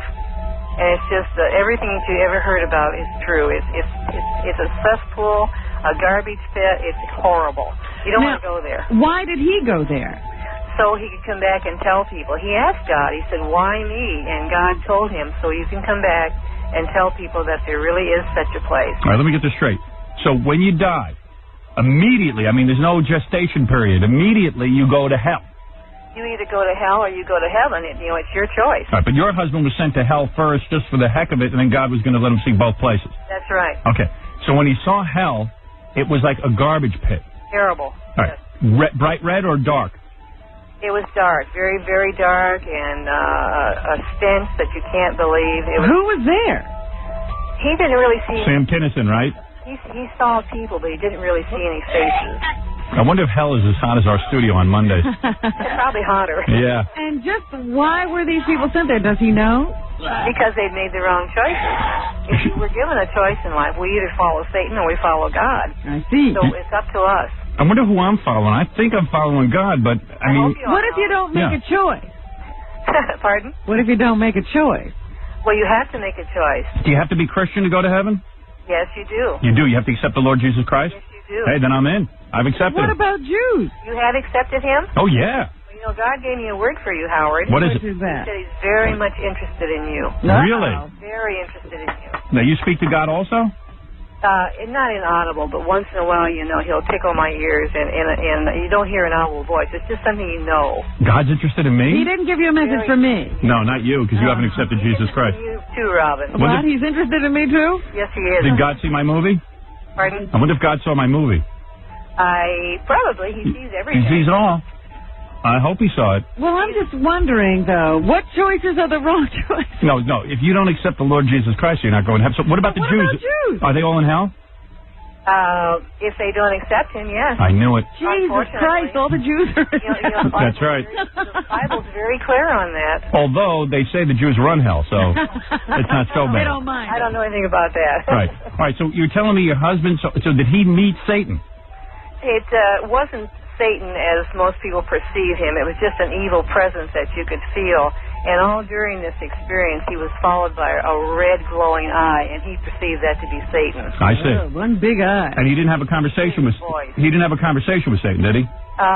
Not a conversation as we know it. It was just something that you knew in your spirit. You know, you could hear him. You could hear him teasing and tantalizing and trying to bribe you. Of course, we know he's a liar, so anything he promised you wouldn't get anyway. It sounds like my general manager. Right. So your husband met God as well? Yes, he did. And what did God look like? Let me guess. A white guy, white man, 35 years old, swimmer's body. No, he didn't describe him that way at all. It was more like what you would see in a vision. He didn't really see his face. It was just a presence, and he said it was a very, very beautiful person. See, God didn't even have a body. I know a guy who claims he saw God once, and this guy, believe me, I mean, I think he took hallucinogenics. He told me God looked like Johnny Weissmuller Jr. And I went, how do you know that? He goes, I'm telling you, the guy, that's what he looks like. And I was just like, get out of here. Seen God and live. So if it's in the scriptures, I believe. If it's not, I don't.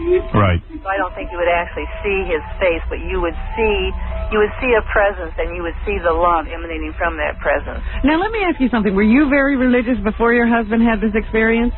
Well, we thought we were. Don used to say if you're born in the United States, you know, that makes you a Christian. Of course, we know that's not true. You know, we went to church. We took our kids to Sunday school. We were good people. But did you change? We had not made that choice. We had not made that decision. But now you sound like you're born again and stuff. Absolutely. Yeah, you got it after you have something like that go on. And you believed your husband right away? You didn't think... I had no problem believing anything he told me. I really didn't. You don't think it was a Bubba-Meister? I've had people always ask me, why did you believe? Didn't you doubt? But I didn't. I never doubted. I always believed it. Hey, we better tell the Jews. They better get on board with Jesus. That's right. Yeah, we have to spread the word, Mary. And what about Muslims and Buddhists? Oh, they're damn. First of all, hey, Mary. This is what the scripture says. Mary. Unless you're born again, you won't see heaven. How could like I say to these Chinese guys, and you'll probably applaud me for this, I always say to them, how could you pray to a little fat green statue? You know that ain't God. I mean, you'd think God would be in shape. Well, it's what they believe, and I give them that. I don't judge or condemn anybody because they're... Yeah, but we're going to be laughing at them when they're in hell. You don't judge or condemn because you know you're going to heaven. Well, if you've read my book, I've been there and done that, all those things. So that's why I just feel if they're looking for the truth. And Mary and I are going to be sitting in heaven because we've accepted the Lord Jesus Christ. Why do some I'm people... really glad to hear that, Howard. I really am. And not only that, Mary, we're going to be laughing at all these Chinese... these Jews, all these people, all Indians. I wouldn't laugh at them. I would really feel great compassion. I'm not going to. There's not very many people in heaven. Most of the people are in hell. Oh, yeah, because most of the people don't believe in Jesus Christ. Well, I'd like to believe that most of them do. Well, let me tell you something. But they haven't accepted him. All these American Indians, all the American Indians that we killed, they're not in heaven. They're in hell. Think about it. What can I say, It's not my words. It's what the Scripture says. Mary, like I always say, if you snooze, you lose. That's right. You understand? Why do some people die before they get this information?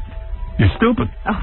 Well, I don't know. You know, people die for lack of I mean, God could give us the choice, loud and clear. Well, there's bunches of people sitting here, Mary, who don't even know if there's a heaven and hell.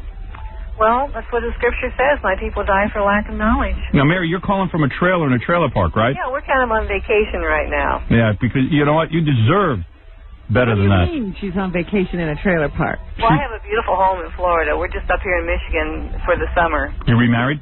Yes, I did. I remarried 10 years ago. Oh, no kidding. And that husband believes all this, too? Oh, absolutely. He better. He's the one that's made all this possible. Really? Listen, let me tell you How'd something. you meet him? Let me tell you something. Yes. That husband is having a good time now because Mary's seen the light. You understand? He's reaping all the benefits. Yeah. The poor first husband, he went to see heaven and hell, gave her all the information, and now the second husband, he got nothing. Well, he's going to go to heaven, too. Absolutely. Oh, absolutely. Now, what are you going to do when you get to heaven and you have two husbands? Well, that won't make any difference there because there's no male or female in heaven. It's all spirit, so that wouldn't make any difference. Plus, in heaven, you get all the sex you want. Is that right? No, you won't even need that there. Really? I can't imagine I won't need it. It wouldn't be any. I have to tell you one thing, Mary. I'm very tied into that. They got to kill you to get you out of it. And I got to tell you something, Robin, and I don't mean this facetiously, and I hope Mary's not offended, but oral sex is very important to me. Oh, shut up. Very. Howard, have you read my book? Not yet. I'm going to get a copy today. Okay, I was going to send you an autographed copy. Oh, please. I'd rather not spend money on it. Yeah, I will. Mary Brubaker Penny, Absent from the Body, One Man's Clinical Death, A Journey Through Heaven and Hell. In the bookstores? You can buy it at all the big bookstores. Also, I have an 800 number. Go ahead. It's 800-507-2665. And I have some good news. This fall, Emerald Inc. out of Houston, Texas is putting the book on tape. And do me a favor. Tell me the best thing about heaven. The best thing about heaven is being there. What's the worst thing about hell? Not being there. Oh. You don't want to go there. It's not a place you want to go to. I just wanted more of a description, I guess. I bet you it looks like Manhattan. Well, the worst thing about hell is probably the absence of love. Can you imagine that? Mm-hmm. No one caring. I got that now. I got that in my house. I can't wait to get to heaven. It's going to be beautiful. Thank you, Mary. It was great talking to you. Great talking to you, too. Have a good day. All right, bye-bye. Bye-bye. Believe it or not. Well, Howard, God is interested in it. And now, Yeah, I bet. another moment in Crackhead Bob History. Today, he's known as Crackhead Bob. But before that, did you know that one of Bob's other careers was that of a toll taker? Thank you. Thank you. Thank you. Thank you. Another moment in Crackhead Bob History. I just think it's funny. Howard Stern Show. Excuse me. I just think it's funny that the woman who's, visited heaven and hell is in a trailer park. Yeah, but she's vacationing there. Yeah, okay. Well, why would you vacation there? That doesn't sound like much of a party. I don't know. Hey, Jackie the Joke Man Martling has 2 filthy and funny CDs. Sergeant Pecker and the Joke Man, only $12 plus $4 shipping and handling. Also on cassette, buy 2, get 1 free. Call 1-800-323-KING. This Friday, August 8th, 2 shows at the Big Theater in Chicago. This Friday. It's Jackie. Almost sold out? Totally sold out. Yeah, it'll be a good place for our Chicago fans to get to know one another. Go over there and see Jackie. For more info and nasty jokes, visit jokeland.com. You ready to fess up to your story from last week? No. Come on. No. Robin did something I'm so proud of you for this. Stop it. I'm not. I got to tell you something. Yeah, Jackie's been calling me names ever since. If more women were like you. No. All right, forget it. I'm not talking about If it. more women were like you. Robin did something in her relationship that is so beautiful that she told me about. I can't believe that you're not sharing it with the audience. I really can't. At a later date. I can't do it now. Why not? Because the person, nobody knows about it but you. So let's tell them. No. It's such a great example. Get them on the phone. You want to know something? I swear to God, I don't know why you're embarrassed. Excuse me. I don't know why you're embarrassed, but if more women did what you did, it would be the greatest thing in the world. I admire it. I have tried to get my wife to do the same thing. I have tried to tell women on our show to do this, and you went out and did it. I don't... Oh, excuse me? Thank you, Robin. Oh. You put my hormones to the test. You know you shake me, Robin. If more women did what you did, you'd solve more problems than Gandhi. Or All I Gandhi. know is that I think that, it should be something that's shared with the person who's involved first. Not necessarily. Not necessarily. Well, I don't feel like revealing that on the radio and having him learn third hand. One of Allison's, my wife's relatives, is here. Oh, yeah. Is that who that is? Yeah. He's a nice guy and everything, but he always bugs me to come in, and he wants to show his boss the studio, so... Gary, let him sit here for 5 minutes, and I'm throwing him out. I really don't feel like being observed for a long time. Well, I'm certainly not telling the story in front of him. Yes, you are. He would appreciate it. Yeah, let him just sit over there, Gary. What? He says he doesn't want to be on the air. Yeah, I don't want him on the air. I don't even want him in here. Baba Booey. The guy, out of all my family members, he's the only guy who bugs me to come down here and watch. And he's not even really my family. He's Allison. He is your family by marriage. Not really. I don't Yes, consider those people my family. They are your family. You know who my family is? My parents and my sister. And your children? Well, I'm not talking about my wife and kids. Obviously, they're my family. But you know what I'm saying? That's my family. No, but when you get married, you sort of take on Not me. this other group. I don't want them. Oh, it's 3 guys? Explain to my cousin, or my so-called cousin, who became more of a cousin since I got famous, that it's very distracting to be doing a radio show and have 3 gentlemen staring at me. Hey, Mike, how you doing? There's that, your boss? Big deal. Well, you got to work with these 2? Oy vey. This is your relative? What a party. Yeah, Mike's the young guy, and the other two overweight gentlemen are his bosses. They'll be happy now that he brought them here. The other 2 guys who look like they haven't missed a meal are his bosses. Yeah, hey, Mike, seriously, I dig you, man. I think you're one of the nicest relatives I've got. Seriously, he was, like, real nice to me ever since... Even at the beginning? Even at the beginning. Famous. Yeah, Okay. he's always been very nice to me, and he's very conversational. He's a good salesman because he's the kind of guy you can talk to anybody, and he's a real good guy. I like you a lot. But the deal is, it's really kind of inhibiting to me or disruptive to my work. It's really disruptive to my work if... Ow. It's Did you just bang him in the head with it? He leaned in. Yeah. It's disruptive to my work to have you and your 2 bosses stare at me while I'm doing a radio show. But you're so attractive. Yeah, well, you don't go regardless. to his job to watch him. Yeah, I'd like to go to your job and watch you. Well, you could. Yeah, but his job's boring. What do you do now? You sell shoes or something? We sell shoes. Yeah. Really high heel shoes. Really? And what about these 2 guys? What do they do? They watch. They do? I bet you're a real good salesman, man, because you got a good rap. He's a real good rap. What do you 2 guys do? We sell shoes as well. I'm the president of the Delman division, and Michael works for me in selling lady shoes. Really? And what about you? What do you do? I'm the president of the corporation. Really? Yeah, all full of yourself. Look at him. Right. He's all full of himself. Yeah, dude, don't hit me with you make shoes. He's getting all excited. I'm the president. President of shoes. The president of a shoe. You know what I mean? Remember, you didn't accomplish anything great. Relax. But anyway... we know that. We're aware of that. Yeah. So anyway, hey, what did I get your boyfriend on the phone, and then we can break the news to him? Robin did something so wild. That is horrible. Yeah, but come on, good radio. No. Give it up. John, get him on the line. No, you can't do it against her will. Anyway. You know what? I'm never going to share anything with you again. It's all right. Come on, baby. It's good enough. It's good enough what you shared. No, there'll be other things, but I'll never tell you. I don't care as long as you shared that one thing with me. What did you say? Let's go around the room and all of us tell the major sacrifices and things that we've shared on the air. Yeah. I mean, you know. No. I've sacrificed a lot. Yeah. Give me a break. She had anal sex with a stranger. Your best sacrifice is in your book, though. That's right. Not I got for you us. all beat. Oh, please. We've used it here many, many times. Oh, they're already printed. So you guys are in ladies' shoes, huh? That's a weird field. Can you meet some chicks? Go over there, will you? Can you meet some chicks? Oh, what do you mean go over there? Don't come into my studio and clam up on me. I'll smack all 3 of you. Don't get all full of yourself. Easier. You guys probably have a pretty good lifestyle though, right? You make some decent bread. No. And then you go golfing and stuff. No. You guys golf? You golf, Mike? Yeah. They all golf. All Sure, these they guys do. must. Then they go out with the clients and the whole thing. All I know is I married someone and I inherited Mike and his 3 bosses. There's 2 bosses. I don't know how that happened. All right, you guys, I'm going to throw you out of here after a few minutes because I don't really want you staring at me like the Mount Rushmore of lady shoes. What is it? John's asking, he wants to know if he should get your boyfriend on the phone. No. No, I won't talk to him. How's the chess game going, though? Now it's over because the guy cheats. Oh, yeah, right. But I'm a man. You quit. That's right. But, Robin, are you getting married? No. Oh, so he lost?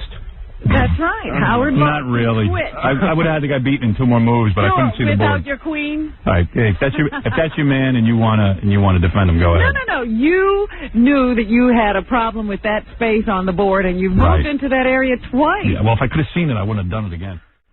Jason, you're on the air. Oh, hi. Yeah. I just want to tell you a story about the weirdness of the Bible Belt. I live down in the South, and my mom found out I wasn't a Christian, and so she's kicking me out. Your mom's a Christian and you're not one? Right. So she's kicking you out? Right. How'd she find out? Well, she asked me, basically. She asked me if I believed in God, and I said, yeah. And she said, do you believe that Jesus died for your sins? And I said, not really. And so she's kicking me out. Dude, you know what? Why do you have this I would have just said, yeah, sure. Well, I don't want to lie about it. But you know what's really weird? I would have lied about it if I Now meant... you're going to be out on the street. Now you got nowhere to live. How old are you?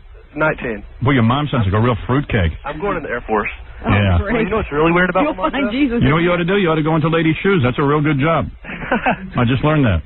My mom goes... Those people are godless. Lace and fishnet hose, right? They don't believe in anything. What? My mom goes around the house wearing lace and fishnet hose. Yeah. She has stiletto heels. She's a sick woman. And she claims to be Christian. And She's a sick woman. She's a sick woman. Yes. Pothead Christian. A pothead Christian. Yeah, she smokes daily. Why don't you turn her in? Turn her in. Why don't you nail her? Well, you know what she said to me? My birthday's in September. She said, we decided what we're getting you for your birthday. And I said, oh, what? She said, 2 weeks to move. It's pretty sadistic, I thought. All right, thank you. Okay. Your mom's just a kook. You're better off I got out of the house. Get out of the house Yeah. before you get infected. Sounds kooky. Oh, this will interest you, Robin. I tried to get the guy on the air from the American Family Association of Florida. This is a bunch of religious yahoos who got together and started writing letters to my sponsors. The funniest thing is they said that I wasn't fitting in community standards. I was against God and religion and all this kind of stuff. But we read in the paper the other day, one of the officials of the American Family Association has been involved in... charges stemming from incidents involving children at her home. The prosecutor said that the local director of the American Family Association and president of Concerned Citizens of Florida, whose main priority in life is getting me off the air, was sentenced to a year of probation in order to see a psychologist. They say that the group's leader was involved, is guilty of child abuse and tampering with a witness. Just so you know, Those are ugly charges, Howard. yeah, the Lake County director of a group that promotes family values pled guilty Thursday to child abuse and tampering with a witness.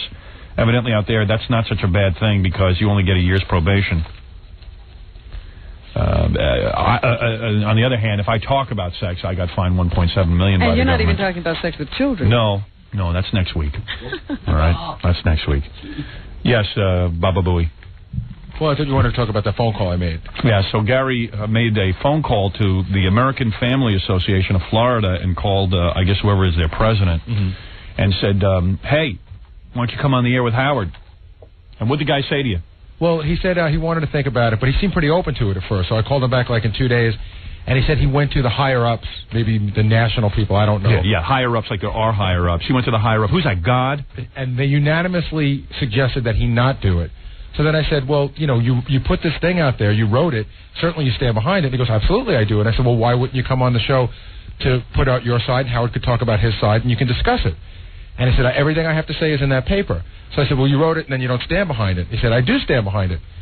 I said, where do you stand behind it? He goes, people interview me all the time. I said, well, you stand behind it in a place where nobody asks you questions about it. Good point. Where you only stand behind your statements where nobody questions you. Nobody will challenge you. You are interviewed by other religious fanatics. You wrap yourself in the cloak of religion. Right. That's a pretty good argument. And then, of course, the guy goes, you know, it always ends the same way. Well, I think everything you need to know is right there. Thank you very much. Yeah. So, in other words, all the half-truths that are in this letter that they sent to my sponsors and all the lies and all of the misquotes, in other words, he won't stand behind his letter because he is what I always said these religious fanatics are, COWARDS, cowards, pussies. They're all pussies. They're all a bunch of guys who should be in dresses. His whole other thing also was, if your show's so disgusting, it would only make their organization look bad for them to appear on it. Yeah, I understand that. I've gotten all kinds of letters from angry Christians. Lately, they all seem to be based in Michigan. There's another group in Michigan. We got 3 more today. Did you? Really? Yeah. I mean, I'm reading, so Howard, Jesus takes it personally when his own are assaulted as you do his Catholic Church. It's as though you are hammering the nails deeper into Jesus himself and his cross. I thought he got down. Just as he told Saul of Taurus, just as he told Saul of Tarsus, whoever that is another whacked out Bubamite. Just as he told Saul of Tarsus, you are hurting yourself as you hurt him. Jesus expressed love and forgiveness as he was dying, and he loves you in the same way. She knows. This is a woman. She knows that Jesus loves me. She knows everything about Jesus. She's personal contact. I pray that you experience his love in your heart. God bless you. Well, you know, you assume I don't. A member of the Catholic League, Mary Ann Cole. A super Catholic. Is super Catholic. She's better than everybody on the planet. She's in touch with the supernatural. Yeah, she is holier than holy. Well, here's what I say, Mary Ann. Hooga booga. Okay? Hooga booga. You know, stop it. Stop it. Here's another one from the same exact group, and the woman's name is Mary Ann. A different Mary Ann. Dear Mr. Stern, your religious intolerance is very obvious.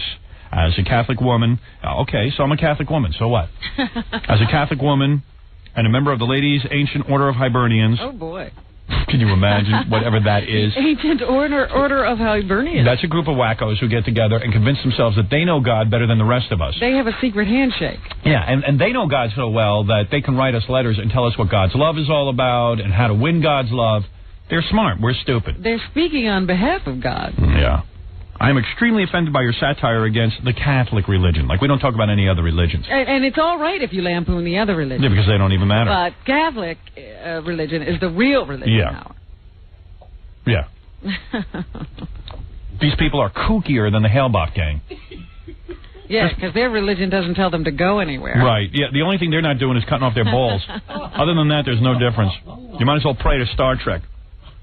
Just because you have a microphone at your disposal, it does not give you the right to denigrate people's spiritual beliefs. So, honey, come on the air with me. I'll give you the same microphone I've got. None of you will come on, because you know I'll rip your ass to shreds. All I have to do is use 10% of my wit. It's like fighting with one hand tied behind my back, and I'll beat you at that. We feel you should apologize for all derogatory remarks that you made against Catholicism, and in the future, please refrain from making them. Yeah, as if I spend 99% of the show on Catholicism. And what will happen? Now they're going to go to heaven because they told you to stop doing that? Yeah, now here's another letter, okay? This is from a woman named Maureen, and she's got a Polish last name, which has way too many many letters and consonants. I'm not even. It's an eye chart. Throw in a vowel every once in a while. There's not one vowel in this last name. Dear Mr. Stern, your hatred of Catholicism is very obvious. So you can tell these are people who probably didn't even hear the show. Some idiot told them to write a letter to me. Yeah, in their little prayer circle. Let's see if any of these sentences ring familiar from the last letter. As a Catholic woman and a member of the Ladies' Ancient Order of Hibernians, I strongly object to your satire against our Catholic customs and rituals. So this means, again, another puppet who's never even heard the show. Just because you have a microphone at your disposal does not give you the right to denigrate other people's beliefs. Well, this is the exact same letter. Thank you. We feel you should apologize for all derogatory comments, blah, blah, blah, blah, blah. Here's another one. Dear Mr. Stern, I am writing to you to express my great displeasure over your vile actions on Ash Wednesday. You, in an anti-Catholic gesture, mockingly blessed cigar ashes. Now, so in other words, cigar ashes are no good, but her ashes are good. This is as obnoxious as similar mocking of Jewish religious ritual. Yeah, we've done that too. Yeah. We do it to all. Anti-Catholic actions such as this are vile and... Listen to the sentence. Anti-Catholic actions such as this are as vile as any anti-Semitism. I expect any apology for this insulting action. You have apologized for anti-Latin Hispanic remarks. No, I haven't. Before, and you deserve to apologize to all Catholics for your actions. Oh, I see. So she thinks I don't make fun of the Jews. Oh, I see. Yeah, I think she's hitting on that Jewish thing a little hard because she's saying, hey, if I was being anti-Semitic, your people would be up in arms. Yeah, by the way, I am also Catholic. I was raised Catholic. I might have some Jew in me, but like Tiger Woods, I am claiming to be Jewish and Catholic. You're a jack. I'm a jack.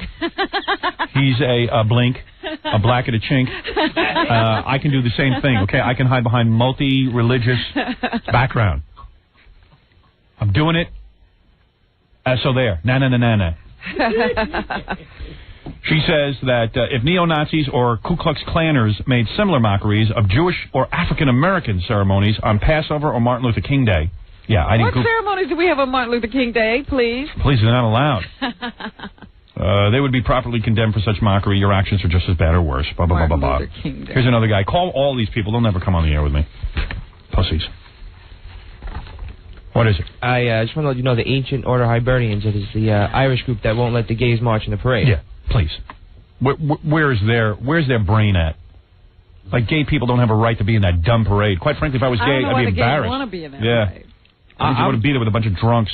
I'm Catholic, and to wear ash, Ash Wednesday is the most embarrassing holiday there is. You got to wear ashes on your forehead. Yeah, what's that going to do? You are supposed to be proud of that. Yeah, I know so many Catholic kids who got ashes on their head on Ash Wednesday who were the biggest scumbags on the planet. That's what I'll tell you. There's somebody around here who is the biggest sinner. 364 days a year. Right, and then puts ashes on his head? One day of the year, I see him walking around with those ashes. Drives me crazy. Right, we all know who you're talking about. He's a good guy. He is a good guy, but, he's no religious guy. Right. Give him a break. Every year I go, did you see? And he gets a big ash. Yeah, the biggest ash there is. He pays for that ash. He's got a nice piece of ash on his head. Well, I always feel good when I see guys running around with ashes on their head because it takes our mind off of Scott's bald head. He should get ashes every day. She get them painted right on his head. See you hang him up. I don't know, Howard. Want to hang him in the studio? You know what? Put him in my studio. You're making him feel bad. This is a theme, Ryan. Howard lives right next to the Marc Jacobs factory. All I can say is thank God he doesn't live down the road from the horseshit factory. Ryan, thank you, and thank you for the history of Howard Stern. Ryan, a key part of that whole... Thank you for the highlight of the morning, Ryan. This is it. Ryan. We have to take a break. Believe it or not, it's been an hour and 13 minutes have gone by. If anybody else has Secret Santa gifts, have them exchange it, and then we can find out what they got. Yeah. Well, you know what I mean? Get the process going, Gary. By the way, there's also a secondary thing with Benji. I have also... I'm going to hook up a service and pay for it for a year for the AT&T. Awesome. Yeah. Wow, Benji, you lucked out. Because I felt he might need that. So you're paying for the service too? For a year, I'm going to. You're going to pay his phone bill. I'm going to hook it up because you have to do with AT&T. They have a contract. Right. I thought that might be an issue, so I'm going to hook it up. What if Benji starts calling Thailand? As Fred points out. Then we'll have a discussion. I like to call Angkor Wat.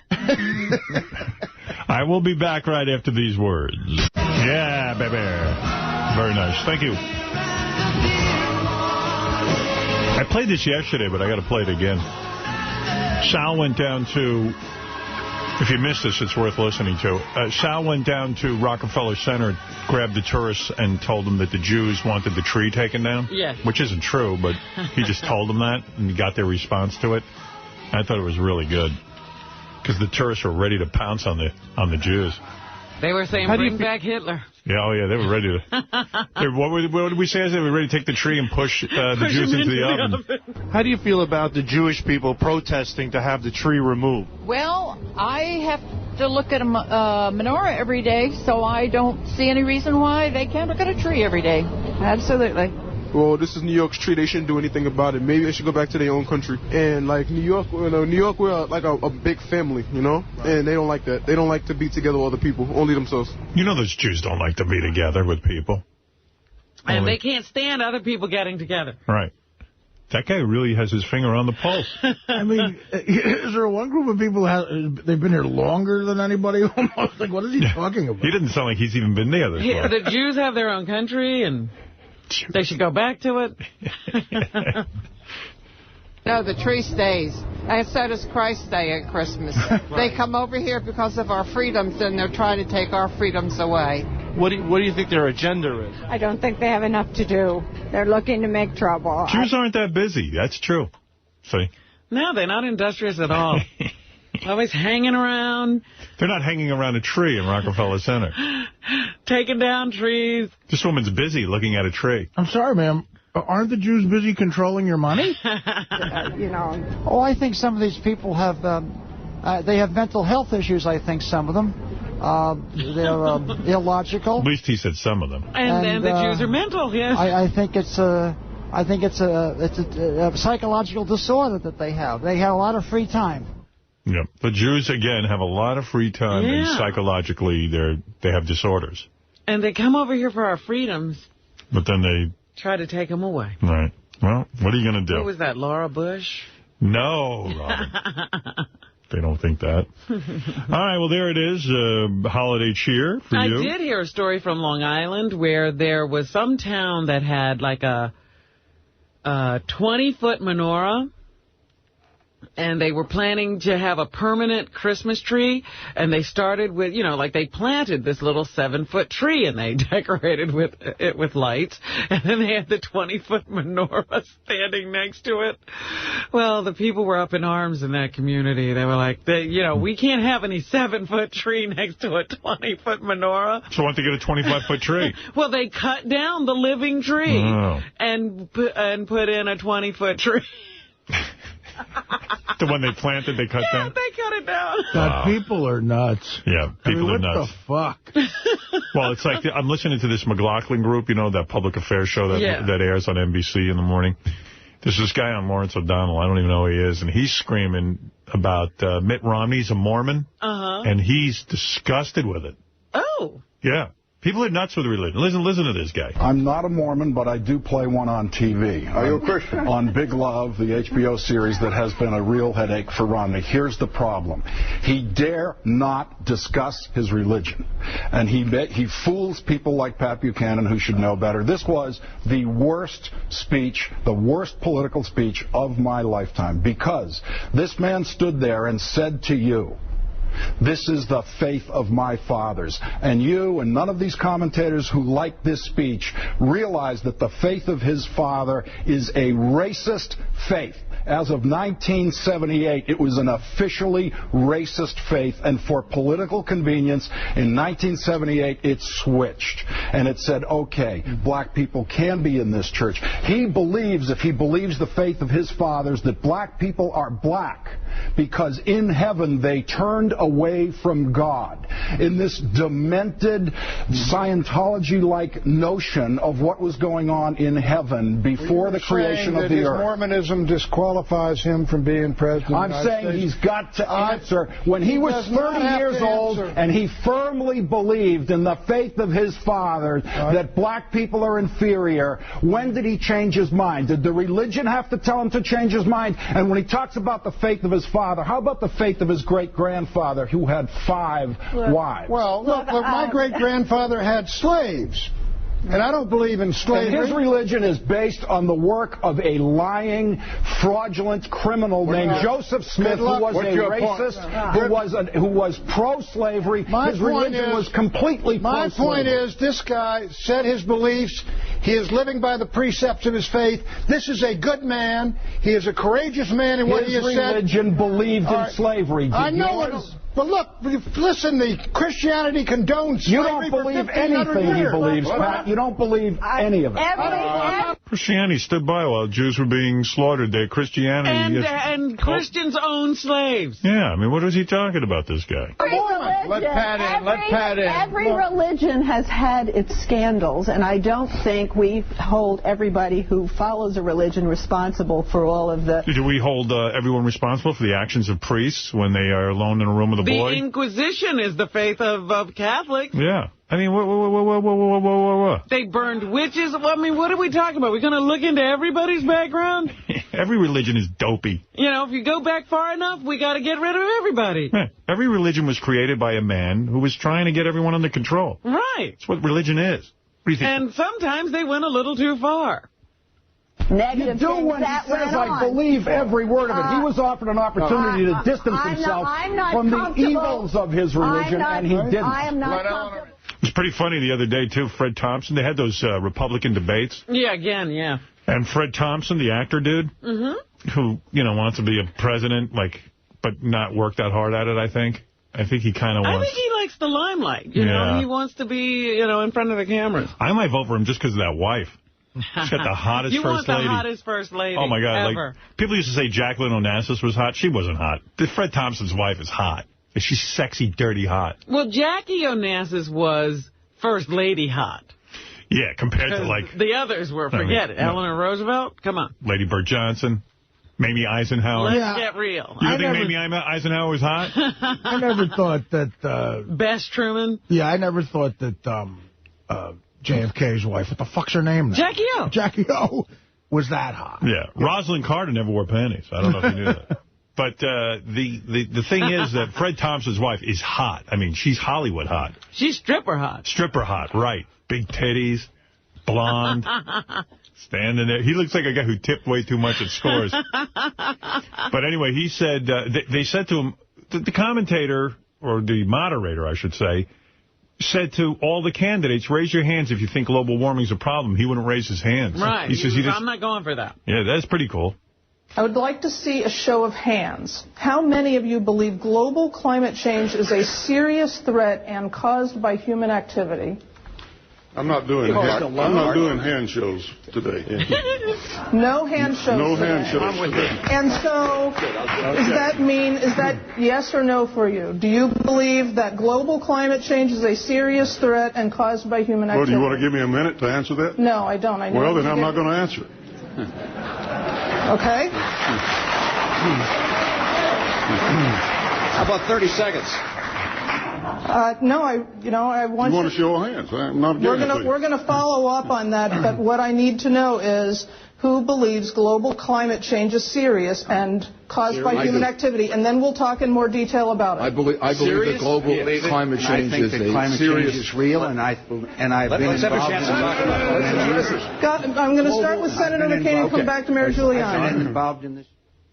Everybody, well, what's the difficult thing? It's supposed to be a debate. Why are they showing hands? Because they just want to say, it's a simple yes or no. Do you believe global warming is a real threat, or do you not? There's a church in the Bronx that got all of the students, I guess, the 12-year-old students in the church to write me letters. It's all the same letter. It's all in envelopes with little scrawled-out 12-year-old crappy handwriting. You know? You can tell which ones are from boys and which ones are from girls. Girls write better than boys? Yeah, of course. Anyway, it's all the same letter. It says the following: Dear Mr. Stern, on Ash Wednesday of this year, you can tell the teacher wrote this up on a board and said, everybody write. Yeah. On Ash Wednesday of this year, you mocked the Catholic Church by using cigar ashes to bless the foreheads of those in your studio. You have shown yourself to be an enemy of the church.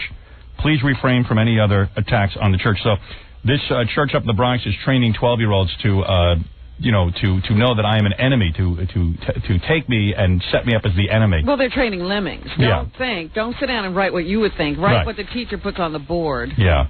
Here's another letter. Dear Mr. Stern, you mocked and put down the Catholic religion Ash Wednesday by putting your ashes on the heads of the people in your studio.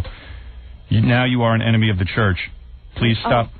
Please stop attacking our church. You are an enemy of the church? Yeah, that's what I'm telling you. This is what the teachers are teaching them. You are an enemy of the church. You know, teachers should be arrested. Yeah, I know. These are nuns. Dangerous. Yeah, these are angry nuns who are like. Wouldn't you be angry? Yeah, dear Mr. Stern, why doesn't the nun sign one of these letters instead of putting her hiding behind 12-year-old kids and making them into robots? You wouldn't hit a 12-year-old. Yeah, right. I might smack a nun though. Can't stand them. Dear Mr. Stern, on Ash Wednesday of this year, because they all, they're just broads who are confused sexually. Let's face it. Everybody knows it. Why else would you become a nun? You love God? No. You don't have to have sex. A lot of them want to have sex with other women. And then they go and they scream about Ellen DeGeneres because they want to be out there doing it. That's right. We can't do it. Why should she? Yeah. So, I like the idea that some nun is teaching a 12-year-old not only that I'm an enemy of the church, but she's got them like robots copying down her words. And, of course, she hasn't written one of these letters. Why doesn't she come forward on this show and tell me why it is that she can't sign her name to one of the letters that she wrote? She has to have a 12-year-old write it. Because, really, she's not supposed to be involved in the world. Oh, I see. But isn't it a little suspicious when you get 15 letters? Here they are, all written the same. And is that the only thing our children need to be doing in schools? Don't they have other things to do? More important things they should be doing? Yeah. Like... And quite frankly, you should be very happy. She just turned all these 12-year-olds onto us. Yeah. Well, they'll be mine by the time they're 15. Absolutely. She just told them where to find it. Right. You are Satan and then list the radio station I'm on. That's right. Hey, Matt, you're on the air. Hey, Howard, I got a little clip here from the internet for you. It's about the website you put up there yesterday. Yeah. Well, I tried to get onto it last night, and they took it off because there was too many hits. Yeah, that's probably rotten.com. I told everyone to go on there. Yeah, that was the one for me. I'll read it to you. Do you want me to read it? Yeah, go ahead. It says, today on national radio, Howard Stern praised rotten.com a number of times. That is very nice, and we appreciate the attention, especially from a demigod like Mr. Stern. However, it caused a number of people who visit daily to increase the already very high... A little nervous. Dude, where is it? Are you reading? Using it. Yeah, I mean, what's going on? Are you going to be with us very long? Okay. I've never been on the radio before. Okay. Yeah, really? Okay, however, it caused the number of people who visit daily to increase from its already very high 4,500 to at least 350,000. Yeah, they couldn't handle it, huh? We overloaded them. It shut down. Yeah, well, this show's a pretty powerful show. Obviously, they went from 4,500 people visiting the website to 350,000 in one day, so... It was cool, that rotten.com. I was on it last night, actually. I was one of the people on it because I was looking again at those autopsy pictures of Marilyn Monroe. Boy, that's nasty business, man. You know? They said it would be up in a couple days. Oh, is that right? If the traffic goes down. So what happens? You mean they have a website and if so many people go on, it blows it out? Well, they have a T1 line which handles 1.5 million bits per second. Yeah. And I never know any of this crap. Yeah, I don't know what he's talking about. All I know is you go on these websites. If you mention them on the air, it blows out. Well, 1.5 million bits per second is a lot, and if you can jam that up, yeah, it's incredible. Good. Okay. Thanks. Right. Yeah. Thanks for the bulletin. Yeah. Hey, you're on the air. This is Lee. Hey, Howard. Lee. Hey. How you doing? What? How you doing? I don't know. I'm calling. Yesterday, you had made a remark about Satanism. Yes. Yeah, they're saying that Marilyn Manson's an avowed Satanist. I go, they don't even know that. And I said, you know what? Marilyn Manson, I've talked to this guy. He's a pretty bright guy. I'm going to tell you something. Being a Satanist is just about as stupid as anything else you do. Well, no, hold Being on. a Satanist is just as stupid as sitting there and praying to Santa Claus and waiting for the Easter Bunny and waiting for Jesus to show up again on Earth. Well, see, Howard, that's where you're wrong. Oh. A Satanist doesn't believe in Satan nor God. Oh, is that right? No. What do they believe? We believe that we are animals. Then why would you call yourself a Satanist? Well, because of what Satan, the name, represents. Like, here's the 9 satanic statements. Oh, no, please. Yeah, I really don't care. Just do me a favor. If you're going to call yourself a Satanist, it must mean you believe in Satan. No, that's not true. We believe in ourselves. All right. You know, like... No, that's called an atheist. Well, an atheist doesn't believe in God. What? An atheist believes in nothing at all. Yeah, okay. Look, so what do you believe in? Satan? No, I don't. I believe in myself. Whatever. You know, you don't try to reinvent history here. A Satanist is somebody who believes in the word of Satan. I follow Anton LaVey's book, The Satanic Bible. Yeah, and Satan is a guy who was an archangel of God who fell to earth. And when he came to earth, he turned himself into a flesh. There's a whole bubba mindset around Satan. It's just like, you know, Jesus came down and he did a whole bunch of stuff and then he killed himself. And well, that's crap. It's just, well, all this is crap. Oh, that's crap, but Satan is. Your crap is not crap. Listen, man. Well, no, because Satan's crap, too. I'm not going to sit and argue this, okay? I'm just saying all these are fairy tales. It's no different than these, you see these black guys in the jungles in Africa on Channel 13 sitting and praying to a rock. It's the same thing. We're all just afraid to die. Let's face it. Nobody wants to die and think that we're just going to lay in a box and get eaten by worms. We want to believe that there's going to be beams of light after we die. It's the same as Hale-Bopp. Everyone's laughing at those people. You shouldn't laugh at them. Well, no. 99% of the people in this country are vowed Star Trek followers. The people who claim that they are so faithful, they should admire the Hale-Bopp people. They really have faith. Yeah, I mean, they're a lot braver than the Pope. If the Pope really believed in what he was saying, he'd kill himself because he'd want to go be with God. I mean, come on, those Hale-Bopp people, they were, like, intense. They were true believers. And, you know, I've heard people say, can you believe those idiots figured if they killed themselves, they'd be going to an imaginary spaceship? And meanwhile... I go, dudes, what do you think's going to happen? Eat for 40 days at Lent. Yeah, I said, yeah, meanwhile, you're sitting and thinking when you die, you're going to go to heaven and be a beam of light. Getting ashes on your head, like that's going to get you. Yeah, what do you think? You know, one guy cuts off his nuts, another guy dumps ashes on his head. I mean, what's the difference, man? It's all screwy. We're all afraid. I'm afraid. I'm even afraid. Not. I am. I think it's just a natural part of the whole deal. It's a cycle of life. I'm amazed that people get surprised that their parents die. Yeah, I don't believe you. Dies. Nobody gets out of here alive. Nah, I'm afraid of death. I'm afraid of death and Fred. Those are the two things I'm afraid of. I got to be honest with you. I don't want to even know about it. I'm not rushing it, but it's not a problem.